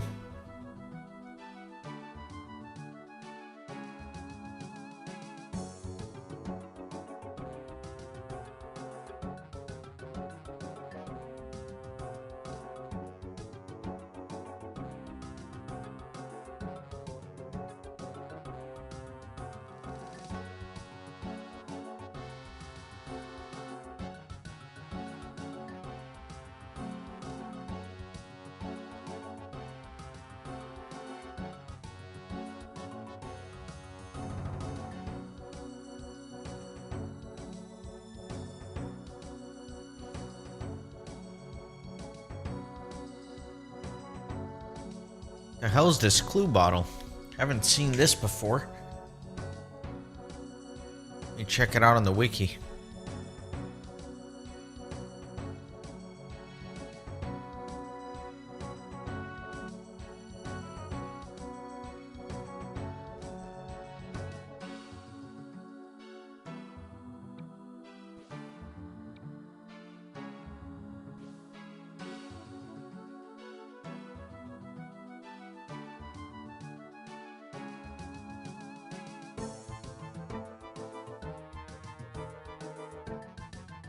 Oh, it's just a clue scroll. Makes sense.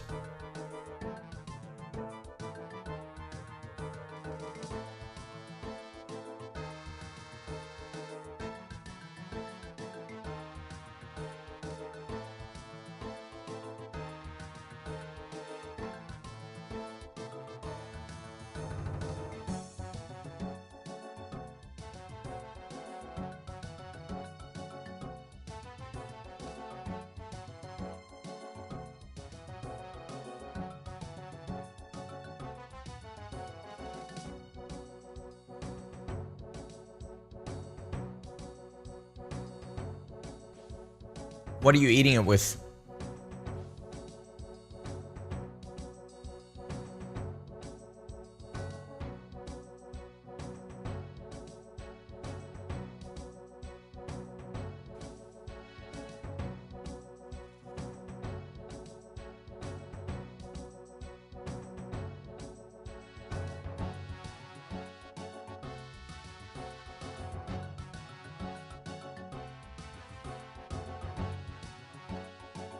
Alright, let me know how it is.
Yeah, I don't think I've tried that before. But I'm glad it's decent at least.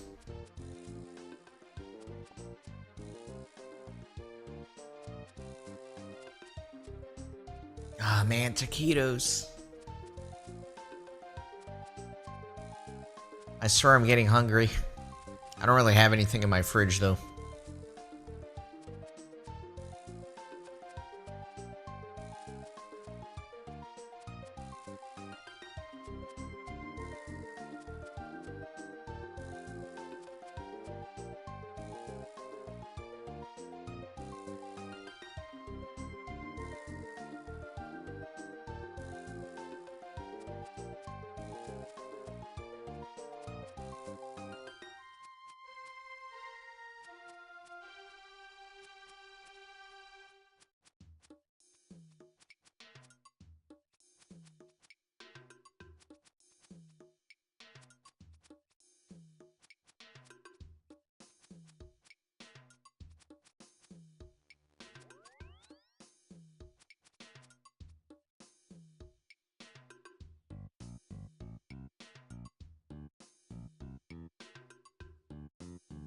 I actually used to make my own taquitos and leave them in the freezer from when I'm having cravings like this, just make some really good shredded chicken in like a slow cooker, and then get little corn tortillas, fill them up, roll them up, stick them in the freezer, and then whenever you're hungry, you just bake them for a little bit and they're good to go.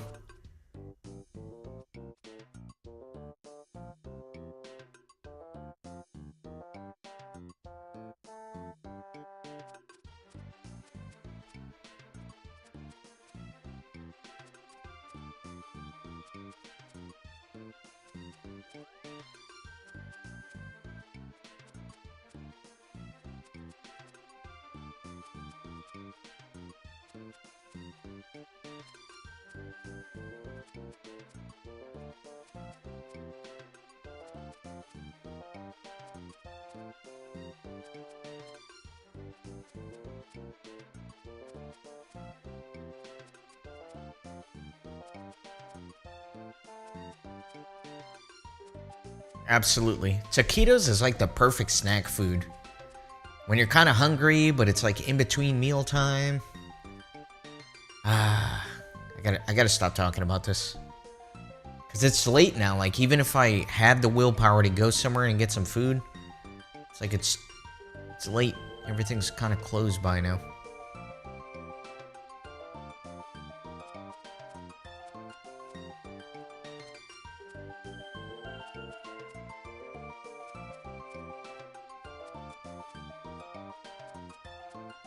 Oh yeah, Taco Bell's open late.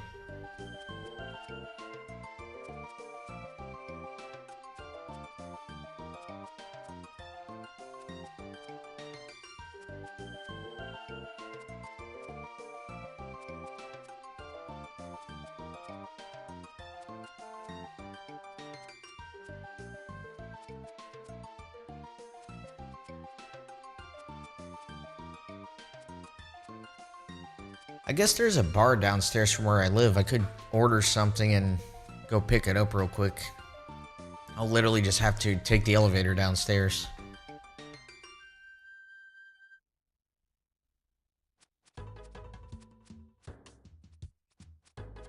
I don't know why I'm so hungry. I had a big dinner.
Okay. I guess let's do a farm run.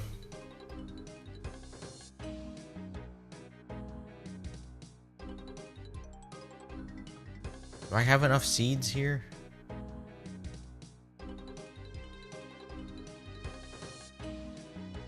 I do not. I only have 3 tomato seeds left.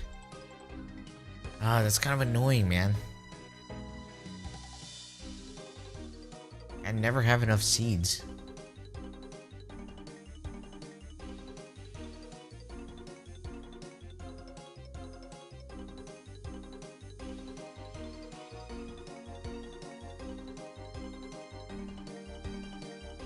You know what? I might just plant flowers and herbs.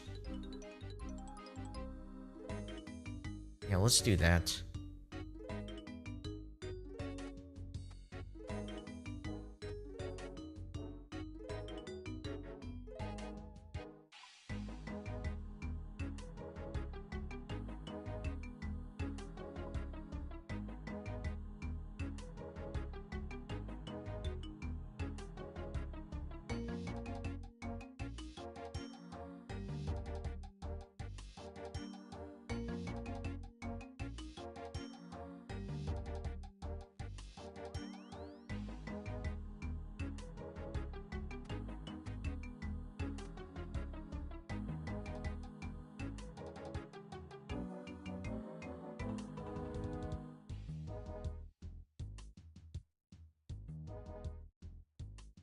I didn't really time this, but I've assumed enough time has passed for these patches.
Yeah, Akatsuki, I've been kind of slow, so throwing in some farm runs. I changed my strategy, so I'm more efficient with my resources. Like, I thought that, I would make an attack potion, and it turns into a 3-dose attack potion. And in order to use the row on it, it has to be a 2. So initially, I just drank a dose. But that doesn't make sense, right? It makes more sense to mix up those doses into empty vials so you can make 2 and 2s. So I've been doing that, which is more time consuming, and then I had to go back and get more rows because that kind of changes the math a little bit. Does that make sense? I think that makes sense.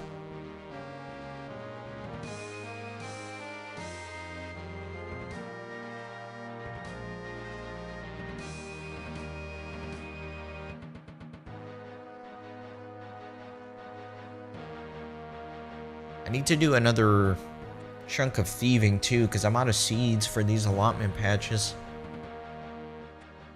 Super annoying.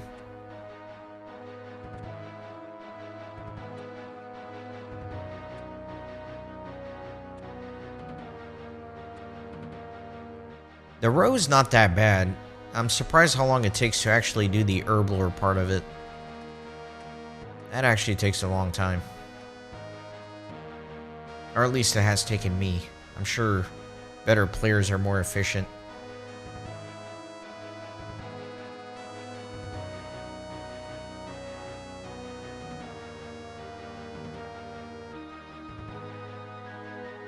Oh no, this is still growing. I came too early. I hate when I do that. It's so annoying.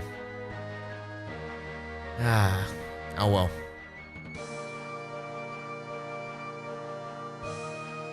Let's go to Varrock and continue making potions.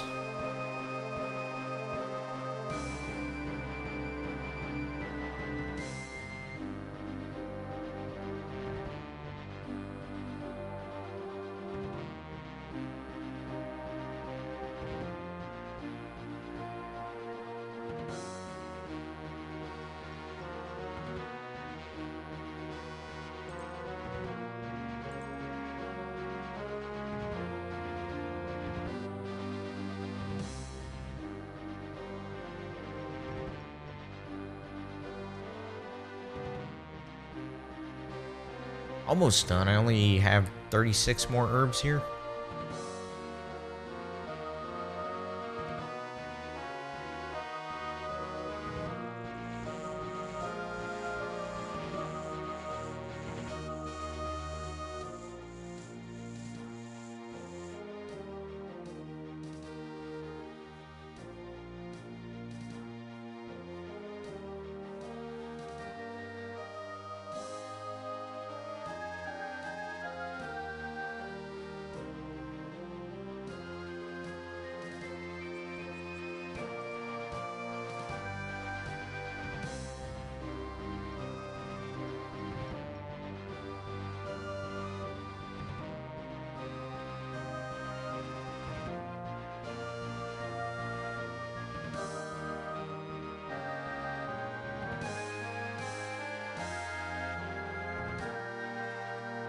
See, so this is what I'm talking about, Akatsuki. At this stage, I would then drink a single dose from each of these, and then add in the row. But I realize that doesn't make any sense, right? So if I get a few extra vials here, I can start playing around with the dose. That way I can make 2 and 2s without wasting anything. So essentially I'll get a lot more experience for my resources.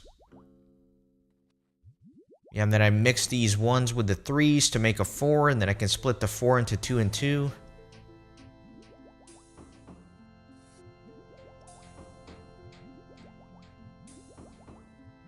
Something like this. Now I have a lot more potions to put rows into.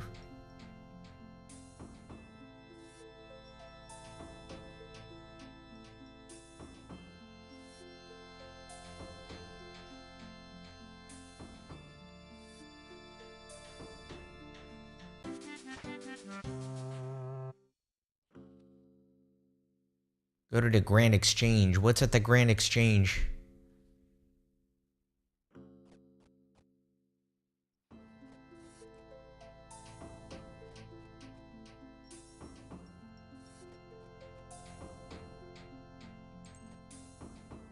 What do you mean decant the doses?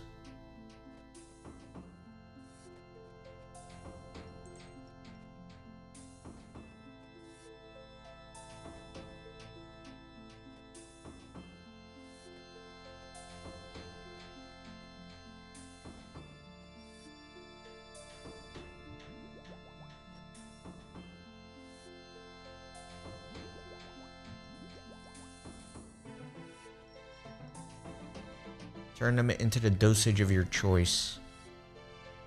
So I guess I would need the right number of vials in the inventory in order to be able to accommodate that. But yeah, maybe I'll check it. I don't know if it's even worth checking out at this point just because I'm almost done.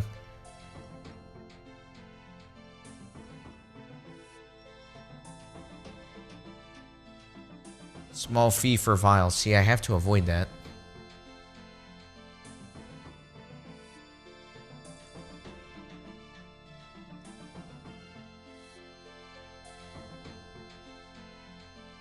Yeah, I can't use fees. I would consider that a shop.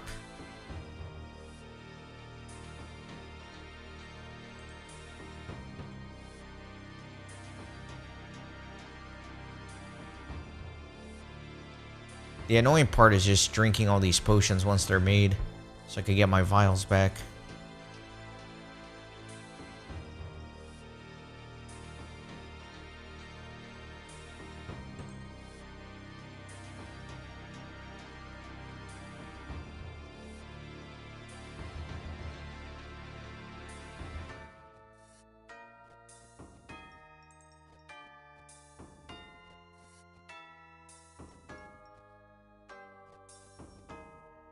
It'd be great if I could get to 30 herb lore, but I don't think it's going to happen. I might get to 29, but I don't think I'll get to 30.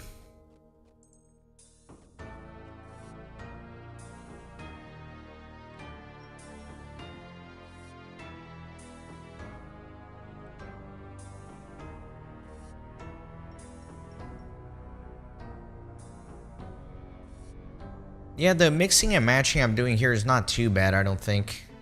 Kind of pouring the 3 into an empty, and then the 1 into a 3, and then a 4 into a 2 and 2. Not too bad. I just wish I had thought about that earlier, because I wasted a couple of inventories without doing that. Could have gotten a bit more experience. When your resources are so limited as a no-shop Ironman, you really need to milk everything you got for as much as it's worth.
That is the last of my Guam leaf.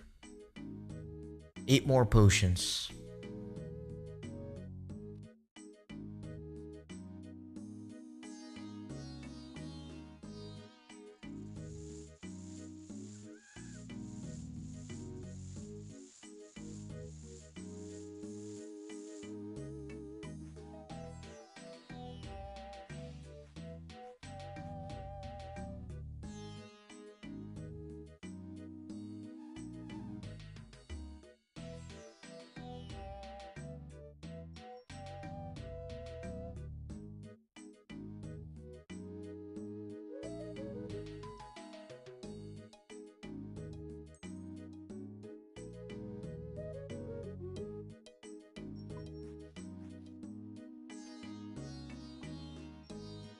I might not even get to 29, but that's okay.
Alright, that's that for now. I got 66 Marintil. I would need unicorn horn dust. Let me look up on the wiki real quick where I can farm some unicorns.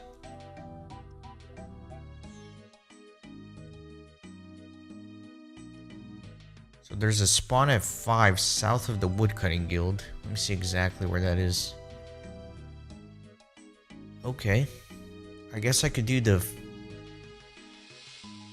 farm tithe minigame teleport and I could run there. And then I can use the bank in the woodcutting guild. Okay, let's do that. Let's do that. But first, I think my farm plots should be ready now. Actually ready.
It's not ready and my herbs are gonna die.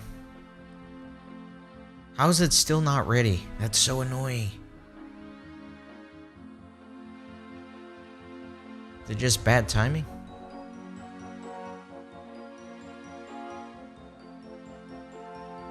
See, like this one's ready.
You know what? I planted a tree here in this tree patch too.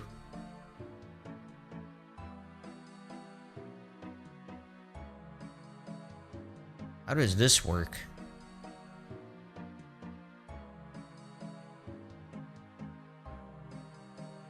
It's in perfect health. I guess you just chop it down, right?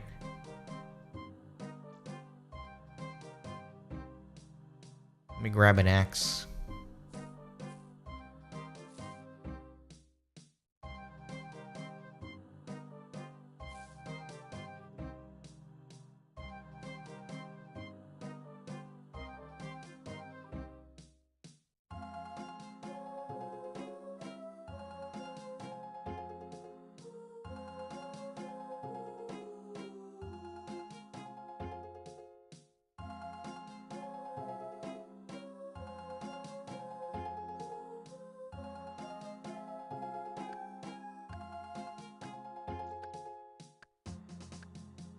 This is interesting because you don't get farming experience for this? No, surely you do. Maybe when you actually chop down the entire tree.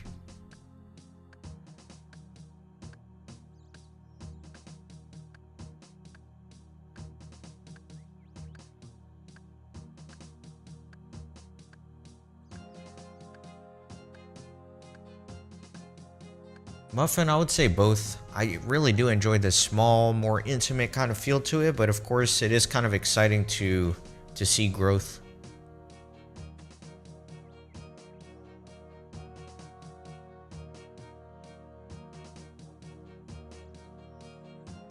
That was weird. You don't get farming experience for doing that? What do you do with the roots?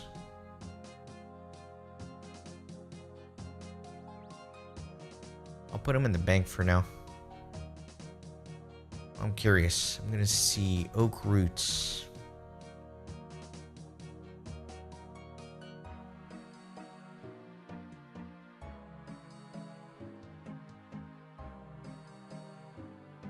The roots can be used to brew an ale called Axeman's Folly. You can make super compost, or you can spin it into crossbow string. Okay. Good to know.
Yeah, us introverts can definitely relate to that.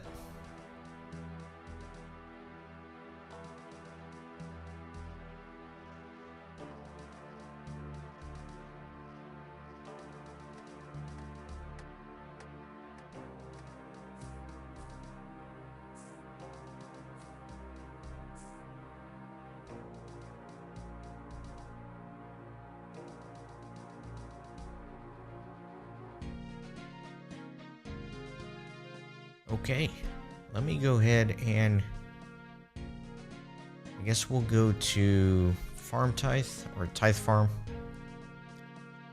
Then I'll go to the woodcutting guild from there.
There they are, the unicorns. I think these are the spawns I'm going to be looking for.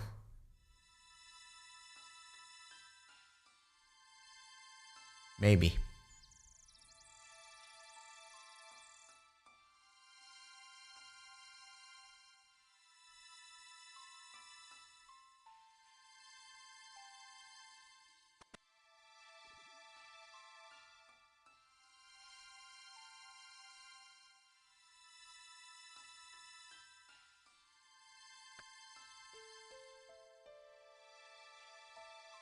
Yeah, if it's more AFK for you, definitely go for it. It honestly, if you have the patience for it, doing it solo is much better. You get better rewards, you get that fletching experience, you get that construction experience. At the end of the day, it's just a lot better if you have the patience for it.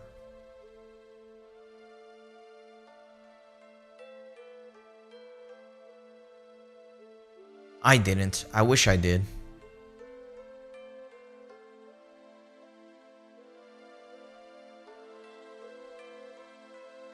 Man, the woodcutting guild is pretty busy. Didn't realize it was such a hot spot.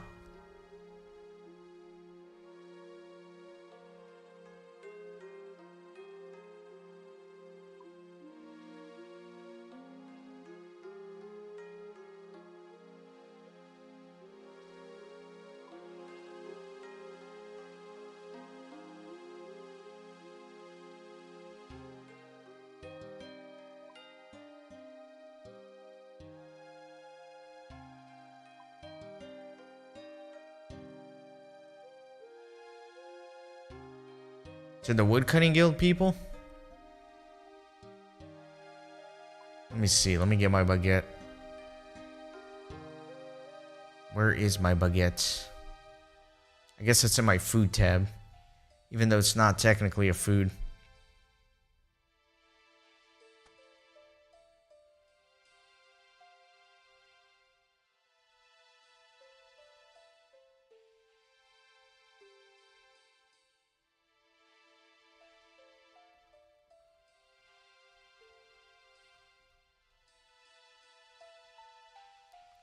Too bad none of you have a baguette as nice as mine.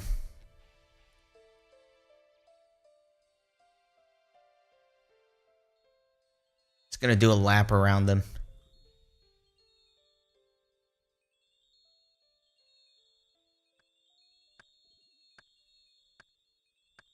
Stop staring at my baguette.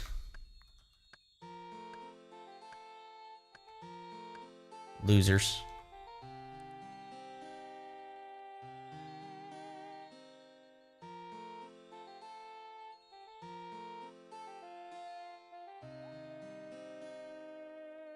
Alright, just for you, Akatsuki.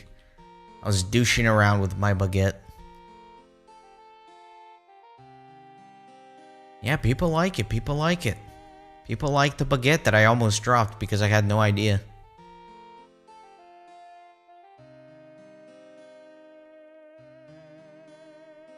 Alright, what am I actually doing? Grabbing my armor, right? That's what I'm doing. Baronite mace now instead of the staff. That's exciting.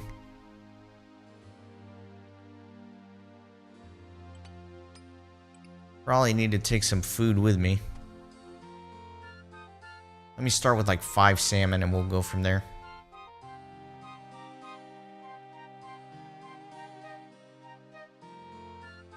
I thought there was like a south exit. Is there a south exit out of the guild? There's a west exit. Okay.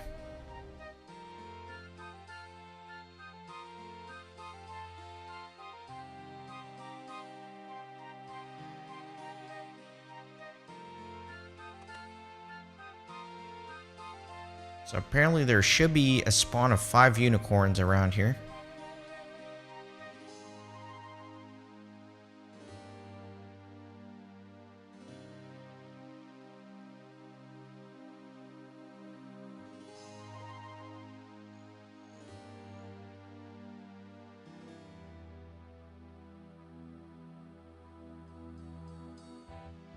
Yep, indeed.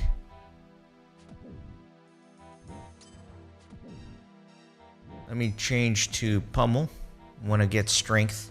Oh, these are not bad at all. They're actually pretty easy. Probably won't need food. Yeah, and you got the unicorn horns. I don't think this is going to be a bad grind. I'm going to try to go for like 100 horns maybe. Something like that.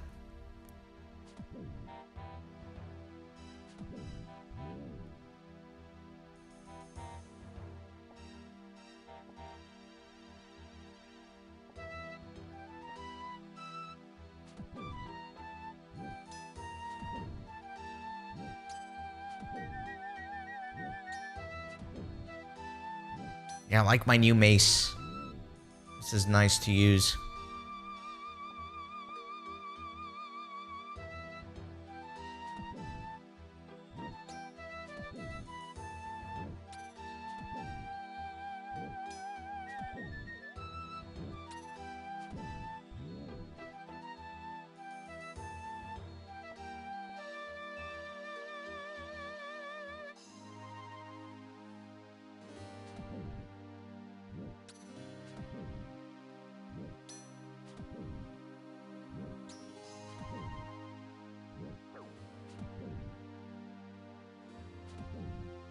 Good respawn timer. It seems to be just about right for my needs.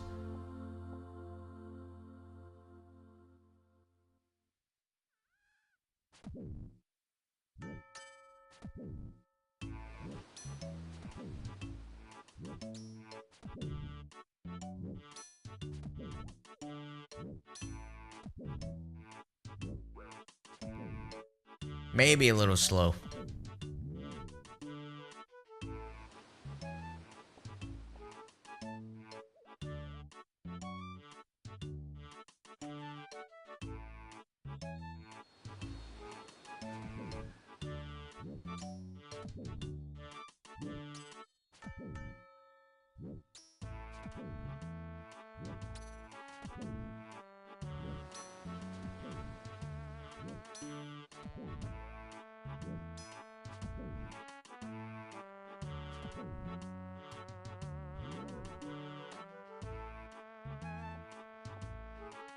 It's nice that the horn is a guaranteed drop.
That was annoying. This unicorn took me like way out here.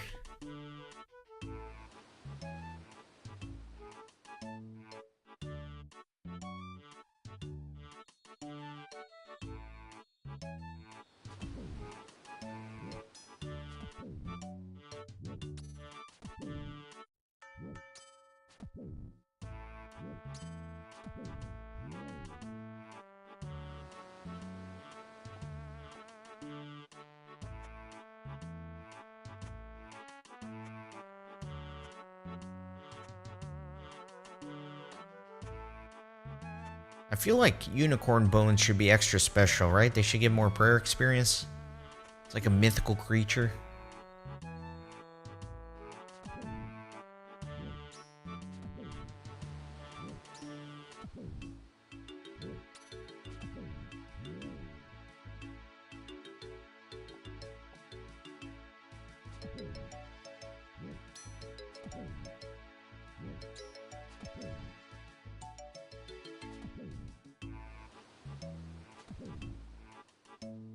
So I want to see, can I do anything with the anti-poison potions?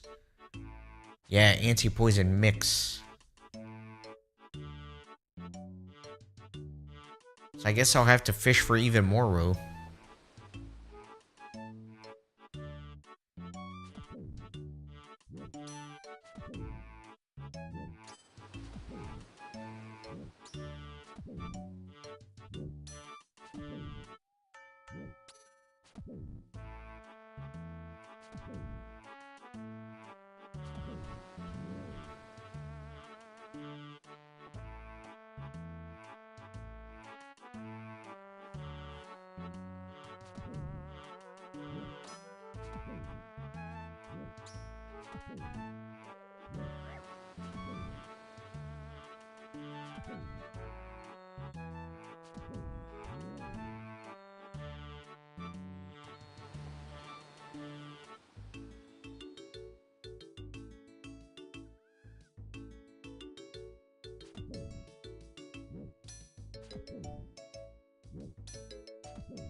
The unicorns have these very precious horns, which are critical to me as a no-shop Ironman.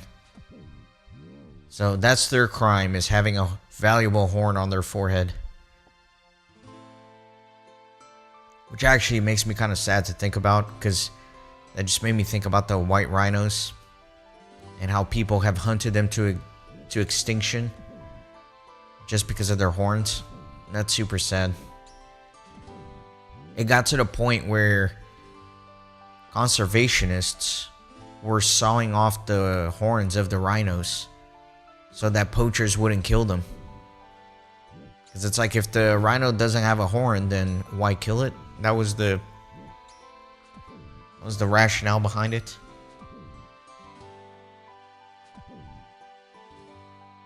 Yeah, I am kind of tired, but I'm also having fun. If I was being responsible, I'd have gone to bed like an hour ago, but I'm having fun.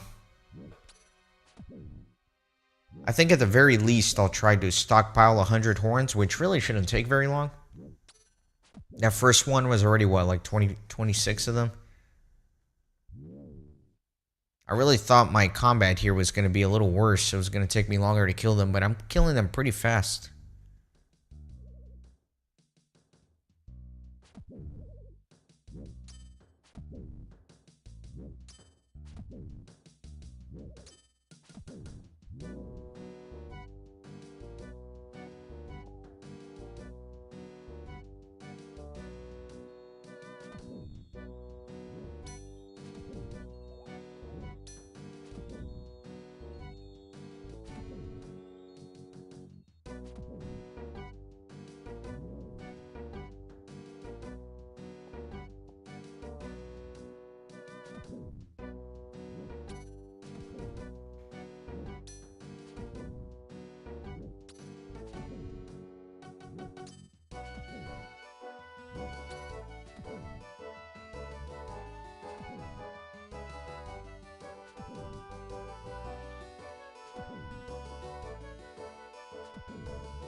Alright, let's do the quiz show, but let me grab my loot first.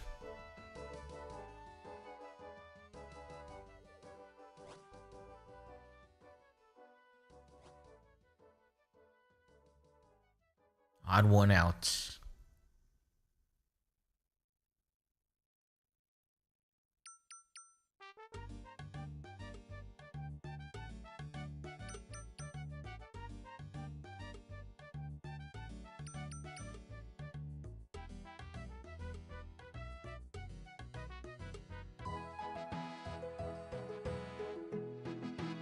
Go with the mystery box, right? It's better than 1,000 coins. Got a bucket. That sucks.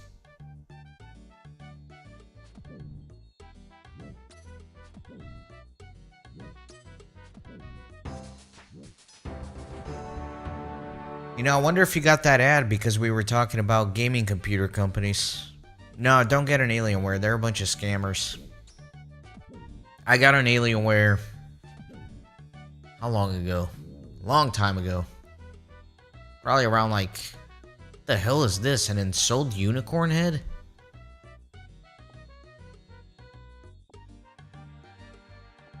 The hell's an ensouled unicorn head? This creature's soul is still in here. I could reanimate it with basic reanimation.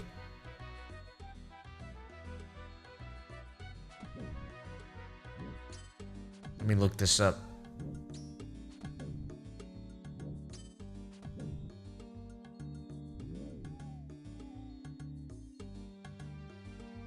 It's used to gain prayer experience using level 16 magic spell basic reanimation from the Arceus spellbook.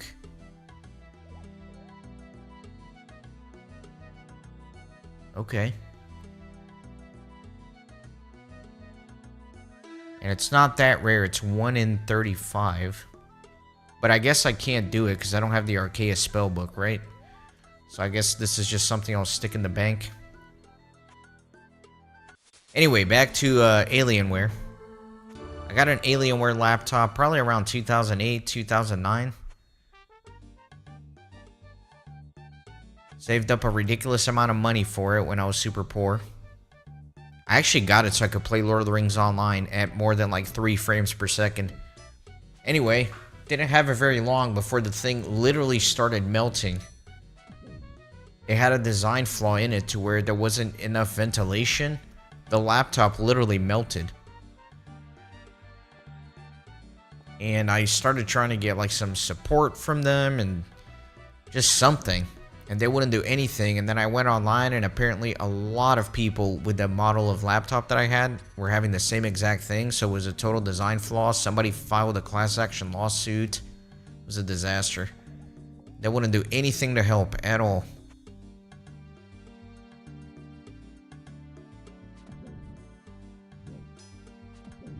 So yeah, screw Alienware.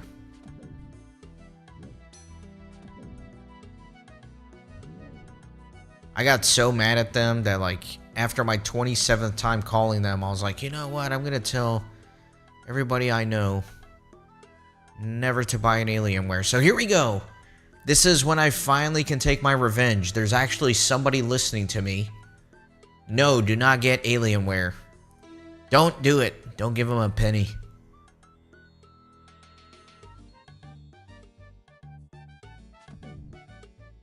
My revenge has been enacted.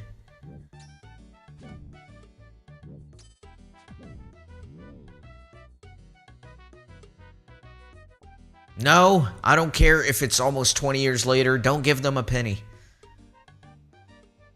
And if you do, just don't tell me. Make me feel like I did something, okay? Make me feel like I did enact my revenge.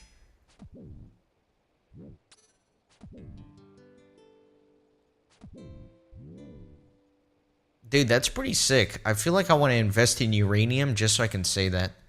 Yeah, I'm a uranium investor. I'm in the uranium industry. Yeah, but that's actually a big thing now because a lot of people are really trying to invest into nuclear power plants because we're anticipating such a need for energy to power the AI needs, right? So there's a lot of that.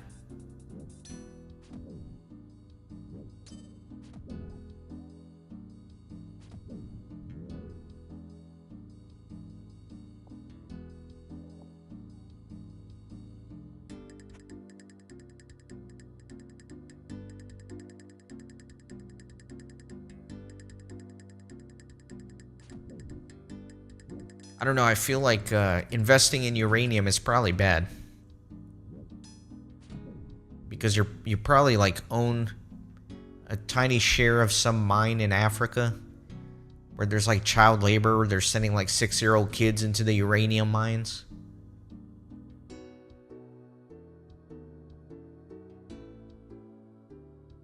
They get paid like 32 cents a month. You don't want that on your soul.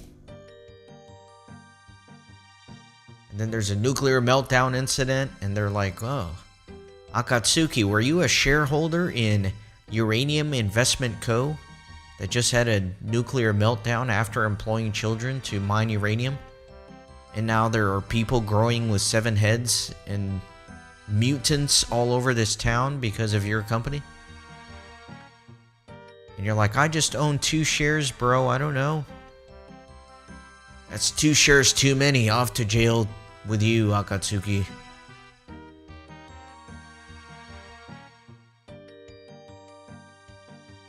Point I'm trying to make is, number 1, don't buy Alienware. Number 2, don't invest in uranium.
I think you're right.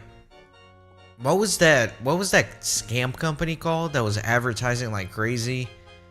Where you could buy like a 1 square meter plot of land in Scotland and become a lord. You know what I'm talking about? It was advertised on like every YouTube channel and every podcast. I feel like this could be something similar, you know? For only $19.99, you too could be a uranium investor. Yeah, established titles.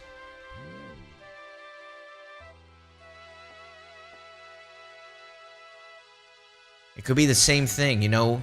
Like, all the big YouTube channels can start shilling a uranium mining company, and then 5 years from now, another YouTuber makes a big expose about how it was all a scam and a bunch of children are getting weird cancers from the mines. And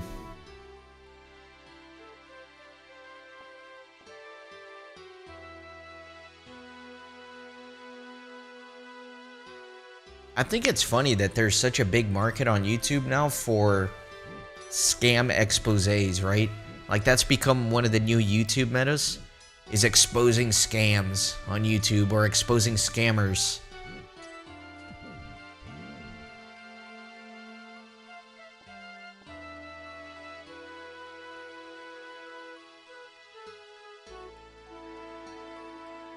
There are a lot of channels that got very big doing that kind of stuff.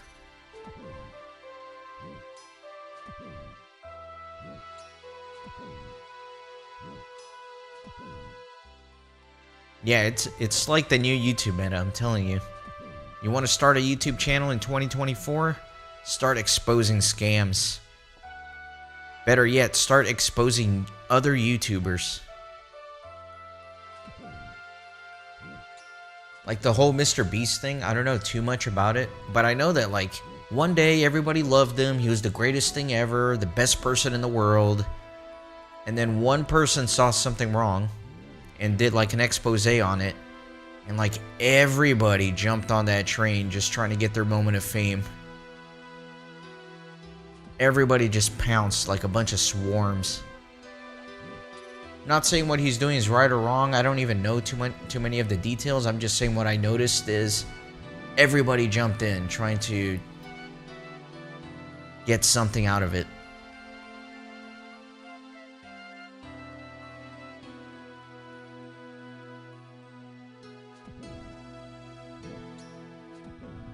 Yeah, it's even less... I guess the point I'm trying to make is it's not even related to the drama itself. It's more the fact that somebody attacked and then the whole army attacked to try and get clicks. They saw an opportunity and they all turned on him on a dime.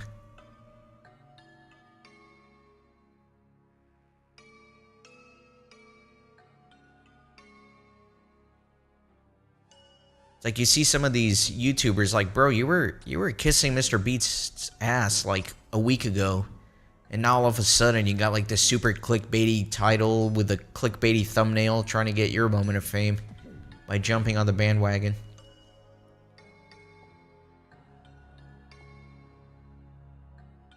So yeah, do YouTuber exposés and scam revealed.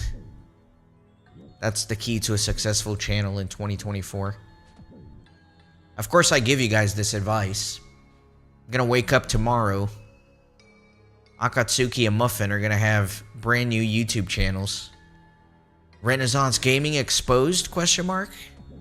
Scams revealed.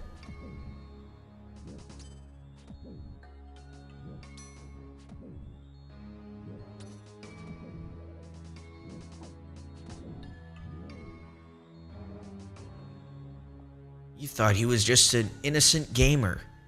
Meanwhile, he's out in the woods murdering unicorns for hours. The depravity.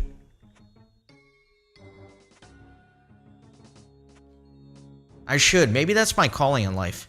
Maybe everything I've done has all been building up to this moment where I make a 1-hour expose on Alienware.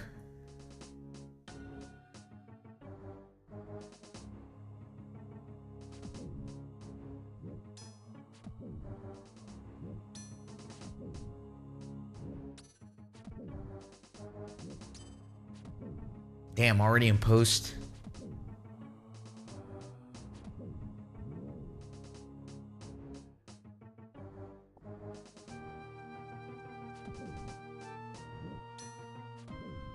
One of my favorite expose YouTubers is Carl Jobst. I don't know if you guys are familiar with him.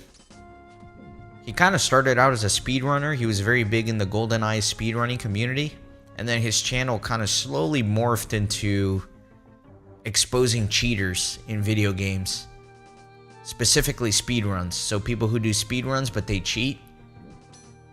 He's kind of built his channel around exposing those now, and his videos are very entertaining.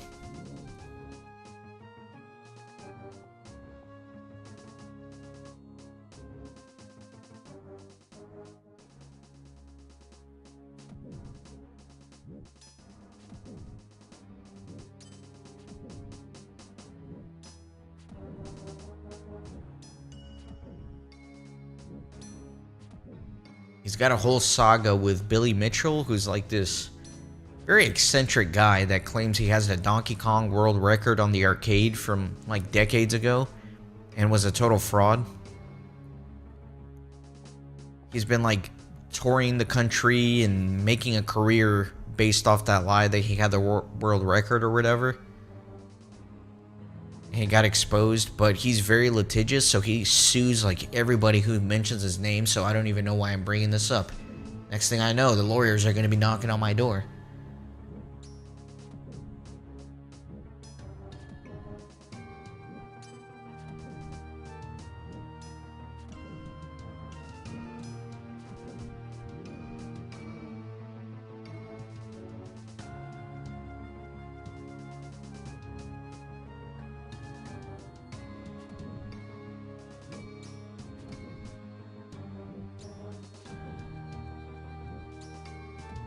Hitting those beefy 9s now. I like it.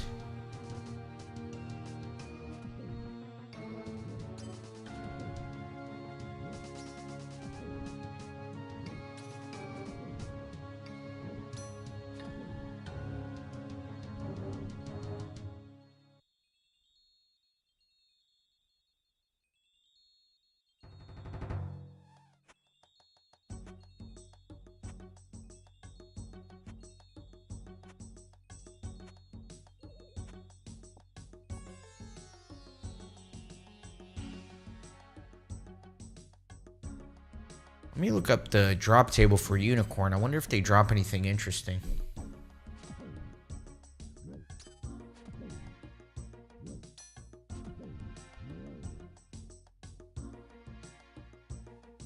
No, they don't. This is literally all they drop. Bones, unicorn horn, and the unsold unicorn head. That's kind of boring. I like killing the stuff that at least has a chance of dropping something interesting.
I feel like mint is a little bit of an acquired taste. There are a few things like that in life, right?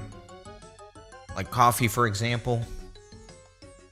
If you give, like, a kid some coffee and he says he likes it right off the bat, that kid's a weirdo. You kind of have to develop that taste over time. Same thing with something like, I don't know, alcohol or wine. Olives, I think, is another one. But I think mint is an acquired taste. Like, it's kind of weird at first, and then the more you have it, it kind of grows on you, and then eventually you might actually end up liking it. That's my opinion on mint. You drink coffee as a kid? Interesting. I'm surprised your parents let you do that. A lot of parents try to keep kids away from caffeine.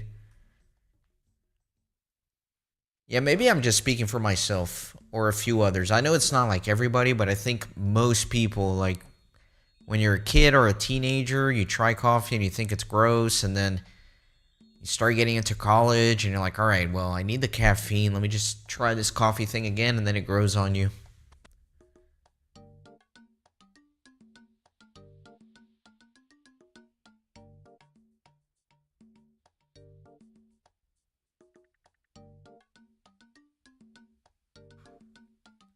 McDonald's coffee is actually surprisingly good. They do a decent job with their coffee. Nowadays, I mainly do cold brew coffee. I enjoy it. I do it as like my post-workout thing. So what I'll do is I'll have cold brew in the fridge, and then once I get home from the gym, I'll mix that with a scoop of protein powder, chocolate protein powder, and I'll mix it up, and it actually turns out tasting really nice. Get that post-workout protein and caffeine. Get you ready for the day. Works out well.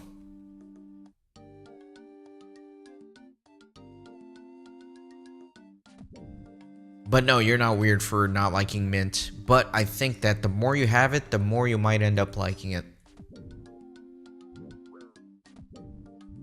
I like spearmint a lot. Sometimes I like just straight up eating spearmint. Or making spearmint tea.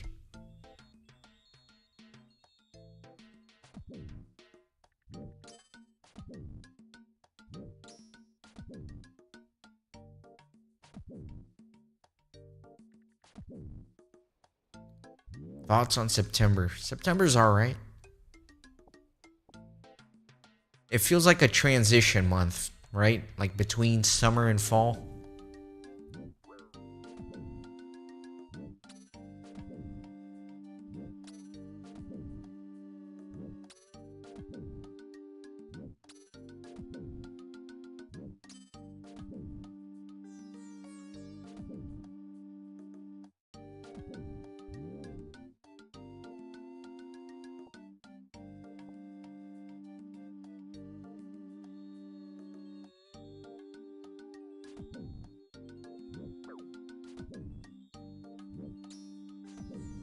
Yeah, October is a very moody, sulky month in a good way, right? It's got the fall vibes, you got the whole Halloween thing going on. I enjoy October a lot as well.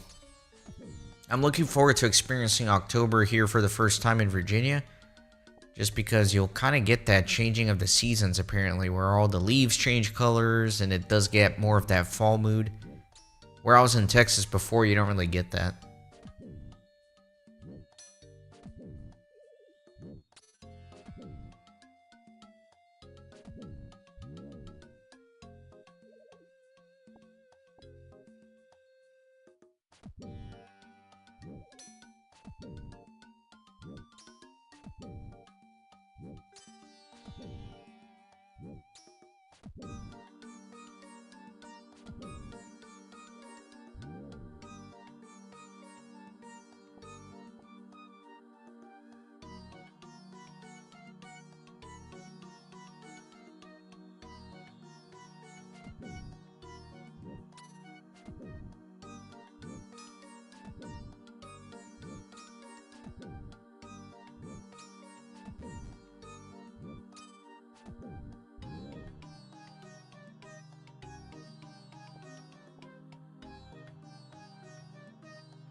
What's your favorite Pixar? There's so many good ones. It's kind of hard to choose.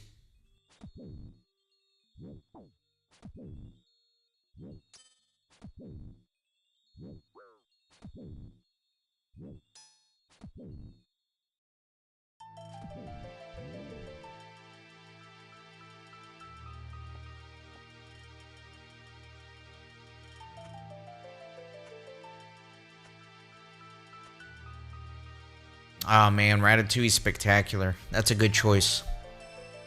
That's a very good movie. Makes sense, right? You're a fan of the culinary stuff, so I could see why you like that movie.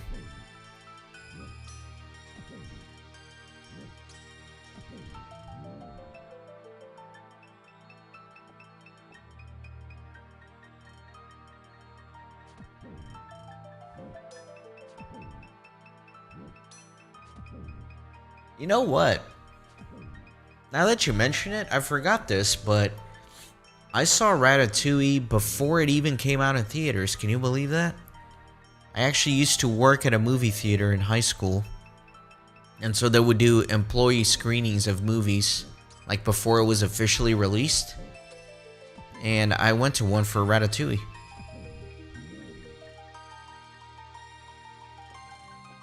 Forgot about that. Wow.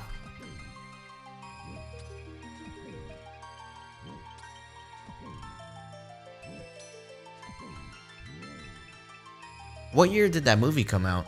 I guess must have been somewhere around like 2006, 2007, maybe 2008.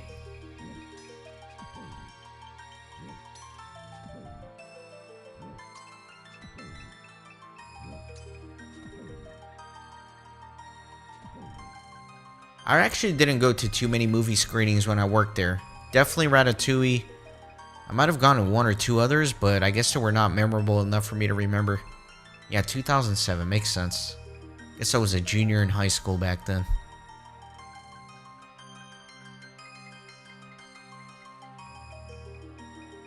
Yeah, that was a lot of fun.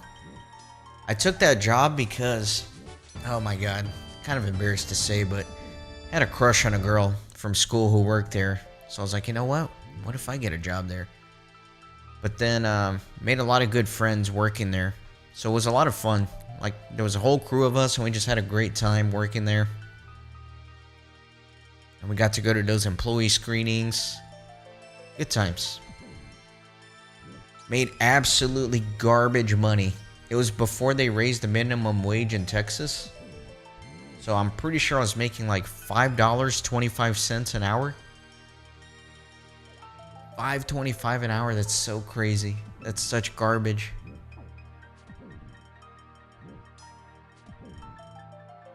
See, that was some illegal child labor, you know? Might as well send me to the uranium mines. Nah, but it was good. It was good. As a high school kid, you know, it's nice to just have a little bit of extra money like that. And I mainly did it for the fun, to be fully honest with you. I wasn't too concerned about the money at that point. Obviously, my parents, you know, kept a roof over my head and bought food for me, so it's not like money was an issue for a high school kid. For me, at least. I know the situation is different for other people, but I mainly did it for the fun.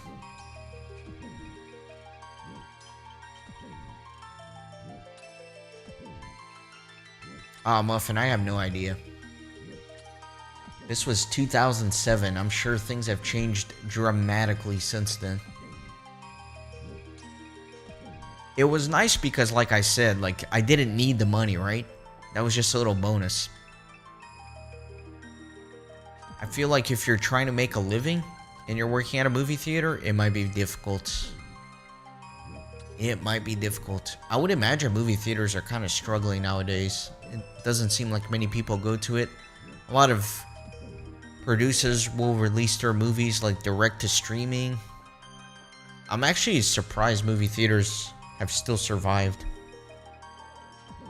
They're hanging in there, but they're kind of changing their business model a lot now, right? Now the big thing is like the movie and a dinner, where you get like the big recliner chairs and they serve you food, and just kind of ridiculous, but you know, I guess it's what the people want. Or they'll do like niche screenings, so instead of showing like brand new movies that just came out, they'll show some classics, which is cool. Like I've gone to a few movie theaters too that were doing special like Lord of the Rings screenings. I'd go for that. I mean, that's cool. I'll go watch Lord of the Rings at a movie theater given the opportunity.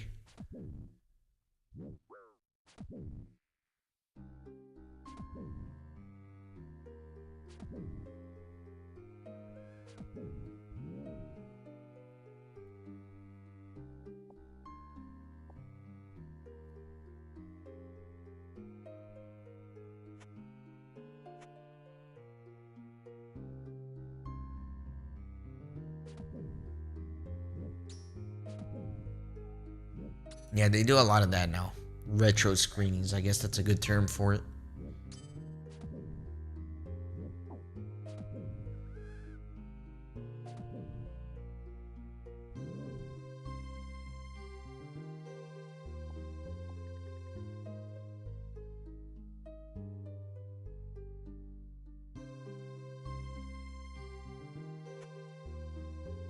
Yeah, I know before The Hobbit came out in movie theaters, a lot of movie theaters did screenings of the original Lord of the Rings movies. So I went for that at my local theater.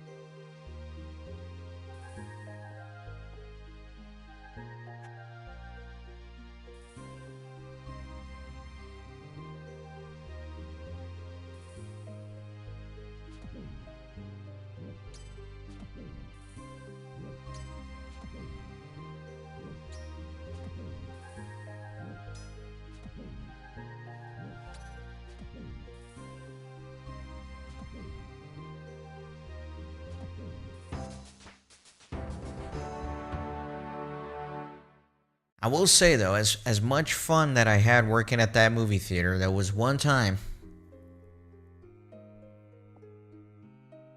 they made me dress up as Shrek. Did not enjoy that. Not at all.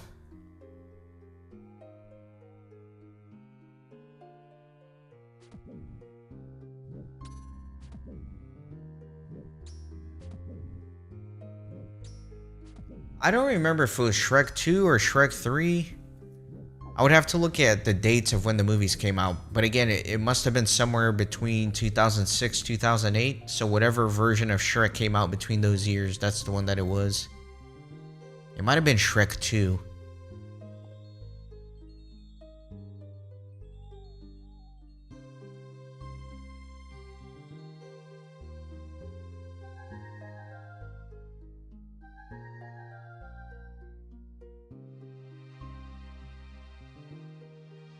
Okay, Shrek 3 then. That sounds right for 2007. Yeah, they pick like the worst person to do that. Like I'm a pretty friendly guy. I would consider myself introverted, but I would say I'm like an extroverted introvert, if that makes sense. I like people, I'm friendly. But if you put me in that situation where like, oh yeah, go interact with the kids or whatever and get people hyped up, it's like that is not me at all, man. I just can't do that.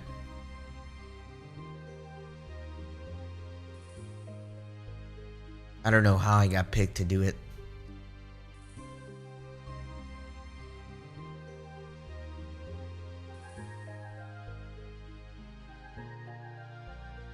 Alright, that's enough unicorn horns. Let me grind all these puppies up.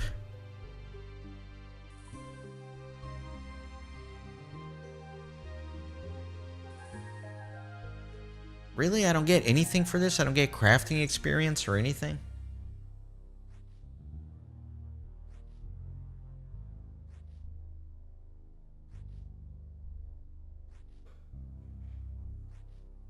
Yeah, remember when you asked me earlier about movies and I said I don't really do movies nowadays? But that I was a huge movie fan? Like through high school and all? I wasn't kidding. I even worked at a movie theater.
That's good that you're getting through it pretty quick. I remember the solo runs taking me a long time to do. I wasn't very efficient at them.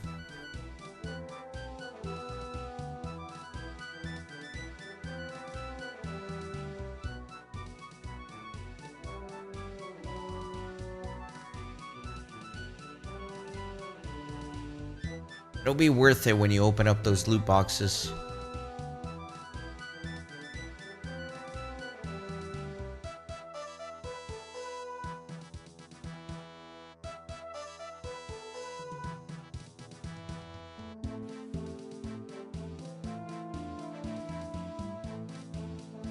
Yeah, part of the reason I'm doing this is so I can open my crates. I'm trying to get this herb lore up to something reasonable.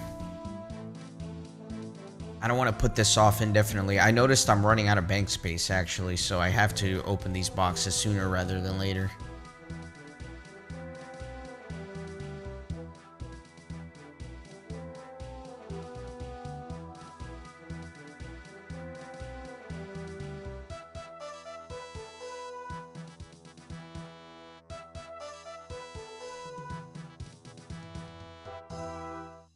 Nice. Yeah, I need to go back to Tempros. I need to do a little bit more of that.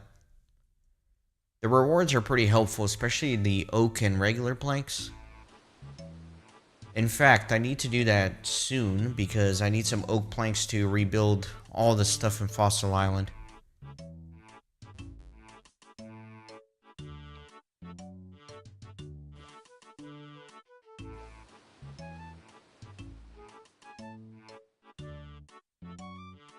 And then, like you said, I need to do a construction episode here pretty soon. Build some stuff.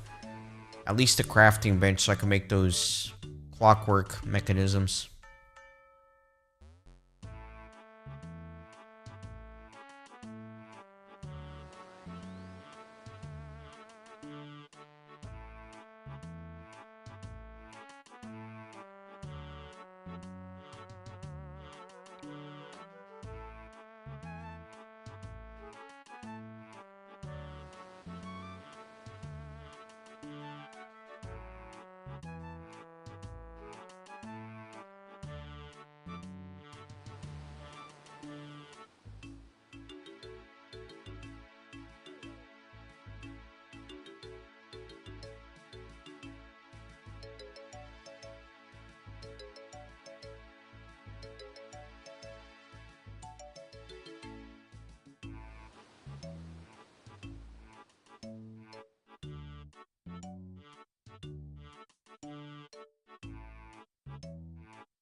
Be right back. Gonna go to the bathroom real quick.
I can't really think of any. I mean, I watch Family Guy every once in a while, but who doesn't, I guess.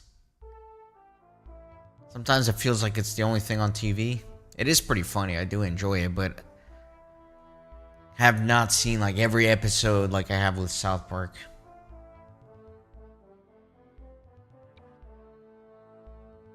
Alright, this might be enough fish. So, let me start gutting them.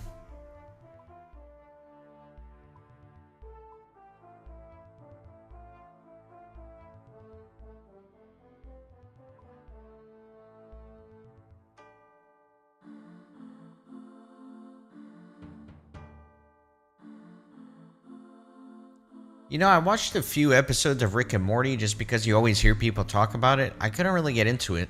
I saw maybe like 3 or 4 episodes. Couldn't really get into it. Never seen Futurama.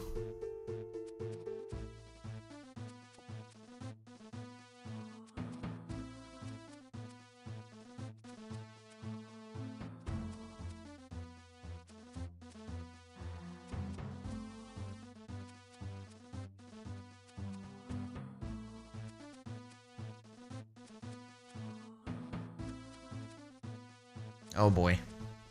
Akatsuki came out of hiding. I've never seen it, okay? Not by choice. It's not like I'm trying to avoid it. I just never seen it.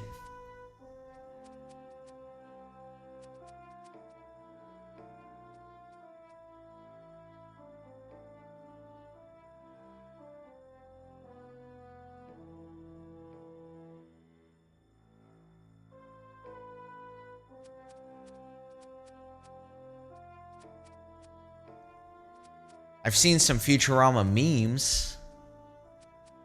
Is the shut up and take my money thing Futurama? I'm pretty sure.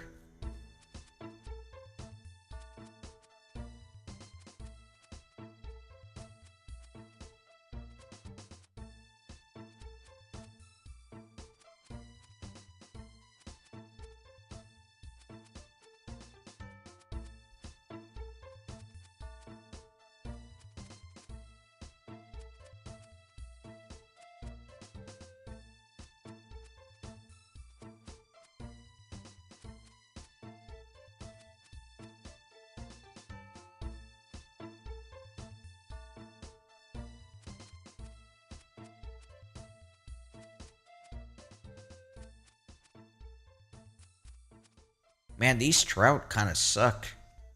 Like, you don't get much stuff out of the trout. You get a decent yield from the salmon, but the trout is just no good.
Man, that is an insane herb yield.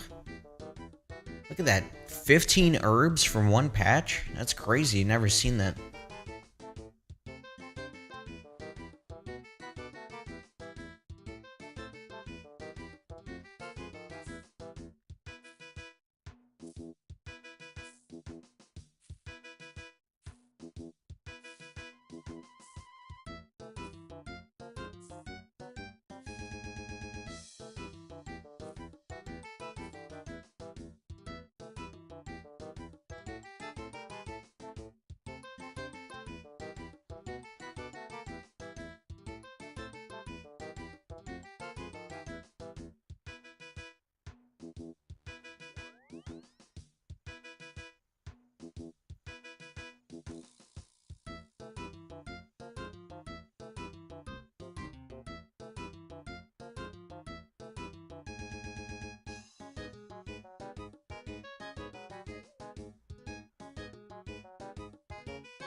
Yeah, me too. I didn't anticipate staying up this late, but I don't want to finish making the potions.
You're probably right. I just do not have the patience to do that level of editing.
Yeah, I'm ashamed to admit that I have gotten a little bit lazy with the editing.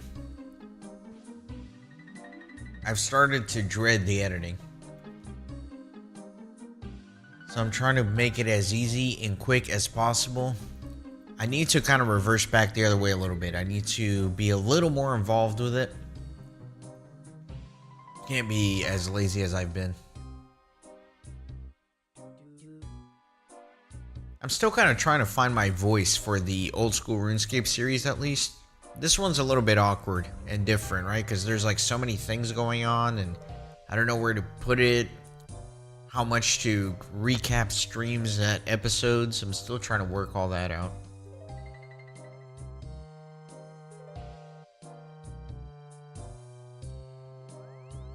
Sorry, Muffin.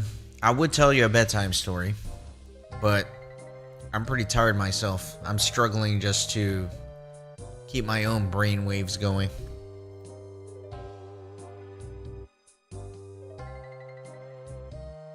I think if I try to tell any story right now, it would just be a jumbled mess. I can certainly chat and answer questions, but I don't know if I can synthesize a cohesive story out of nowhere.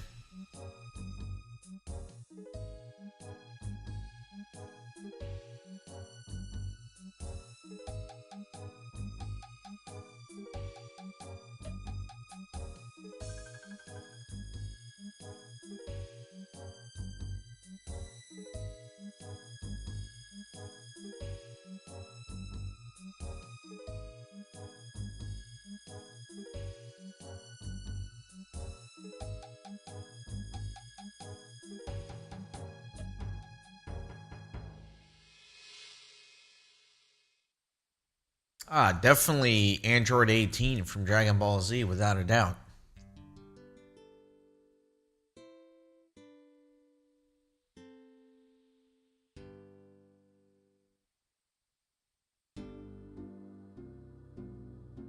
Was it 18? Is that the right number?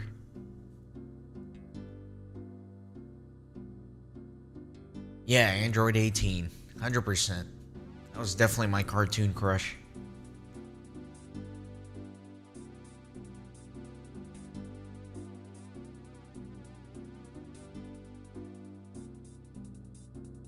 You know, I just Googled her, and you know what's kind of funny?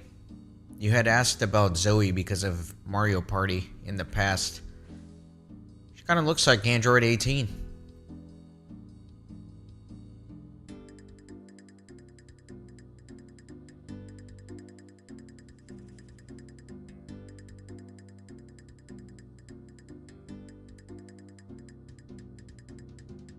Honestly, there's not much special about her.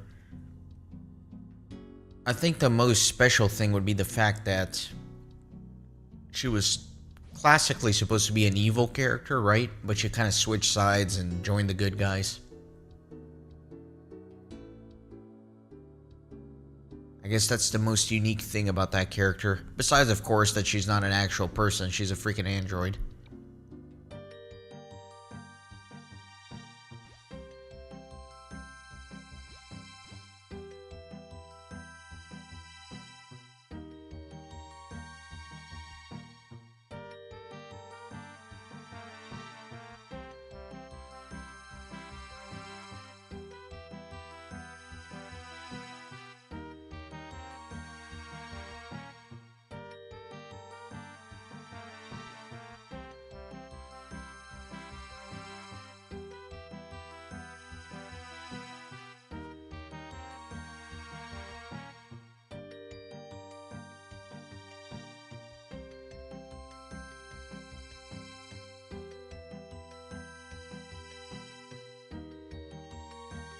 Oh my god, is it? No. Pantry Raider, okay. I thought... Oh my god. I thought he said something else, not Pantry Raider.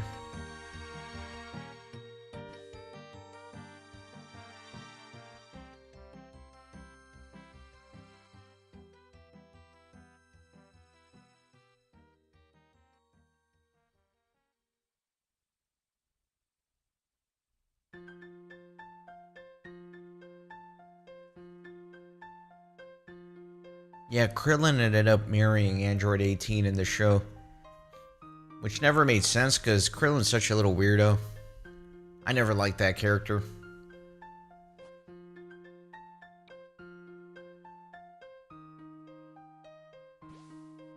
I guess it makes sense that he would marry a robot. Weirdo.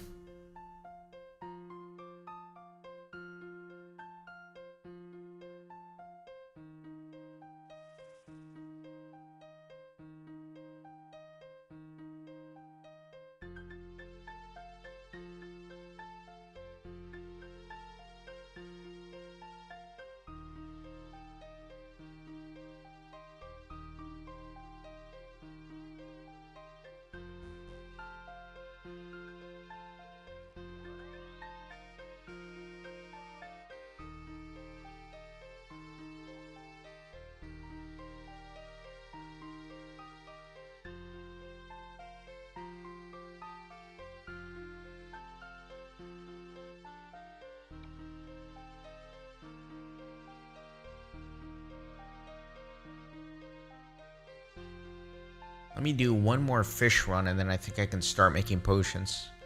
Hopefully it won't take long because I'm ready for bed, but I do want to finish these potions. I don't want to have to set up a whole nother stream just to finish this. I want to be done with it. I don't know what the pressure is to get it all done in one stream. That doesn't make any sense either. I think I need to start getting comfortable with doing less. I don't need to pressure myself to get so much accomplished in a stream.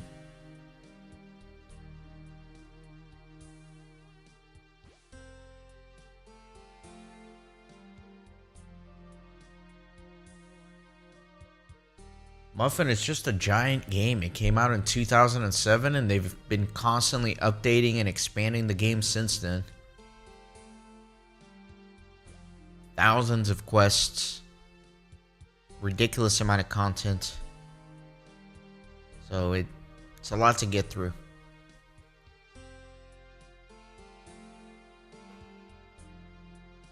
I know I want to get to the point where I can say I have a series running that's longer than One Piece.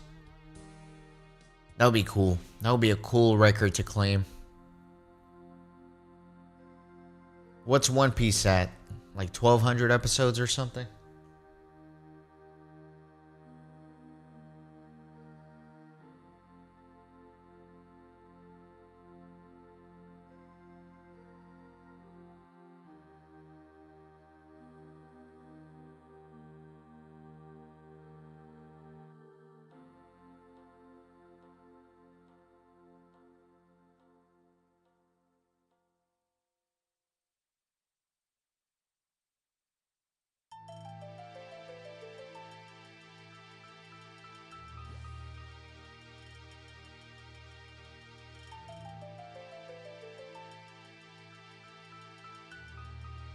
Yeah, it's just a claim thing.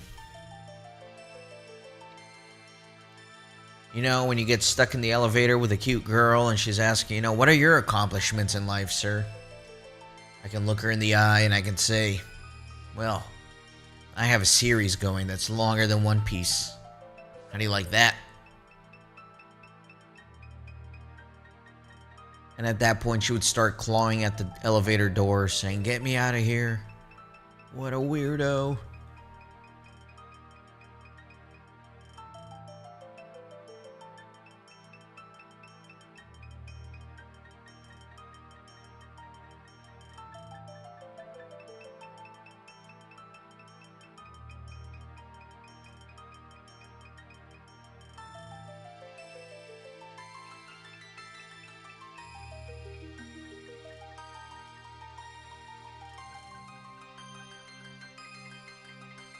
Nice, Muffin. We can race to the title of Cringe Lord.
Just trying to see if it makes a difference, honestly, to get more people to click on them. I think it certainly is more interesting to have a title that's a little bit funnier or interesting as opposed to, again, like Old School RuneScape stream number 37 or whatever. My goal is actually to go back and edit the titles in a more organized manner for the streams, but after the fact, right? So while it's live, it's going to have maybe a little bit of a catchier title. And then after the fact, I'll change the title so it's more organized for people who are watching in posterity.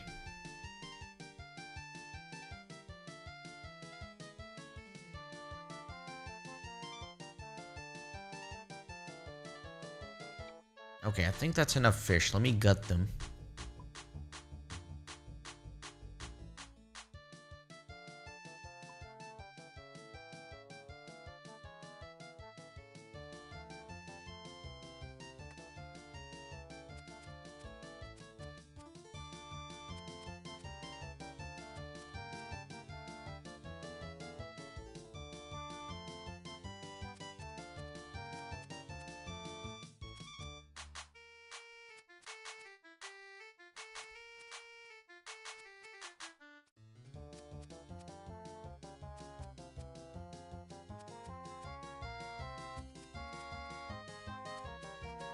Is there an herblore outfit? Kind of like you have the angler's outfit and the fishing or the farmer's outfit. Wonder if there's an herblore one.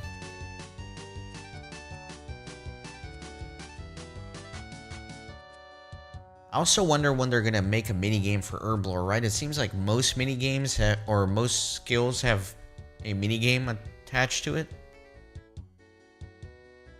but not herblore.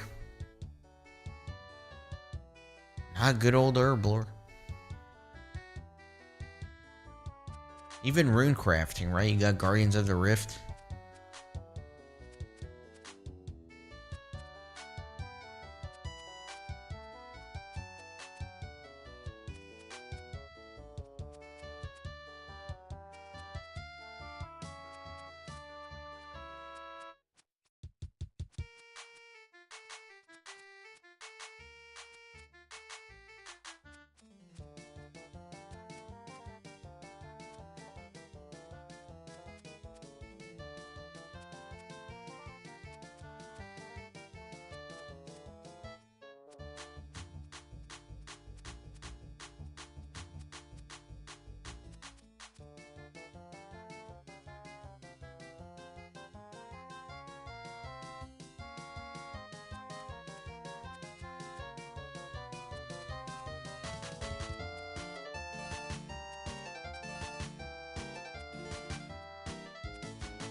Alright, let's go make some potions.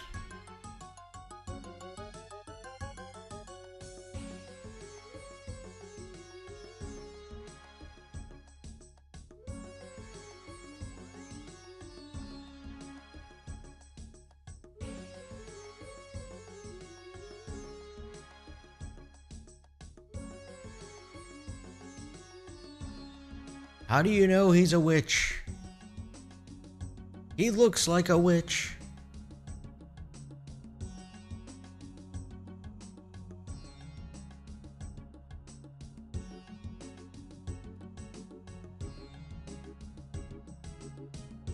Monty Python, have you seen it, Muffin?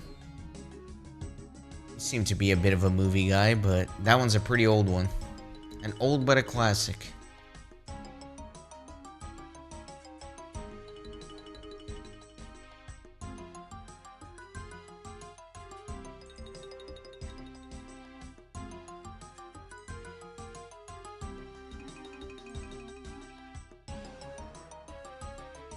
Okay, I was quoting the movie, so it probably didn't make much sense to you.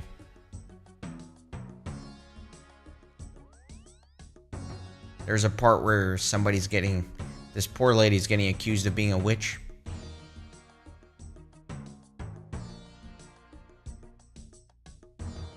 And they're like, how do you know she's a witch? And he says, she looks like a witch.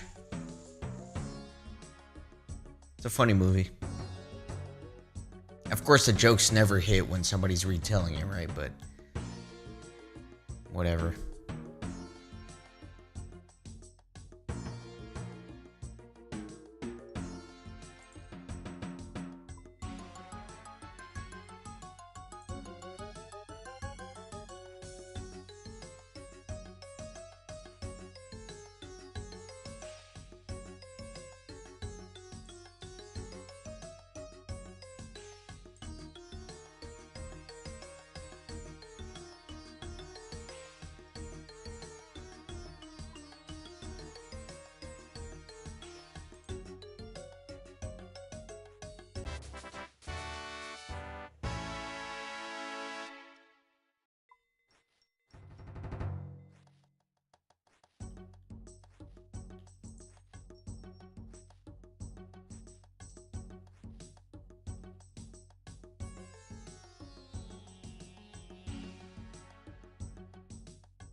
It is indeed.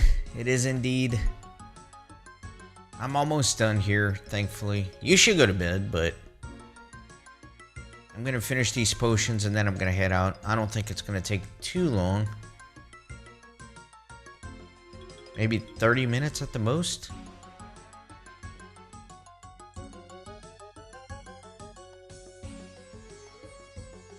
Famous last words, right? You're gonna wake up and I'm still here.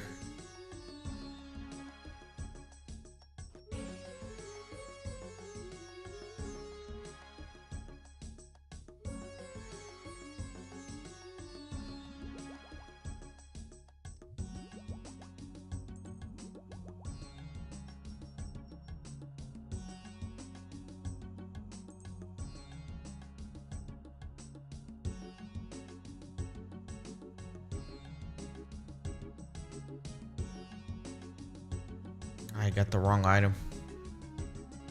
Yeah, I think a lot of people will fall asleep to YouTube videos. Could always do that.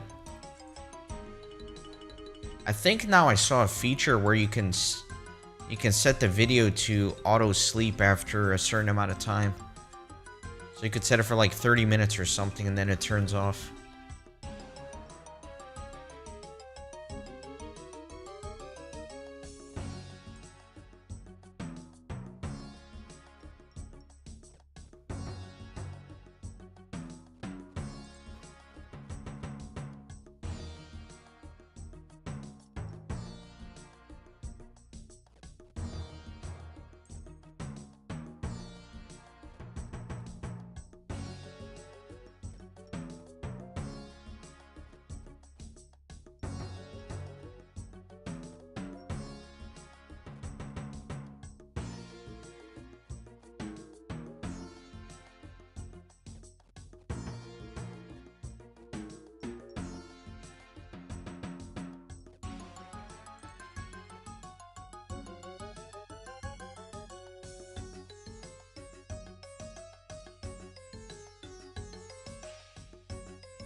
Alright, it's way too late. I did not intend to stream this long, but kind of done with what I wanted to do. Got some good herb lore, up to 32, not too bad. Making good progress. We'll see what I do next time. Thanks everybody who stayed out here. Muffin, hope you fell asleep. See you guys next time.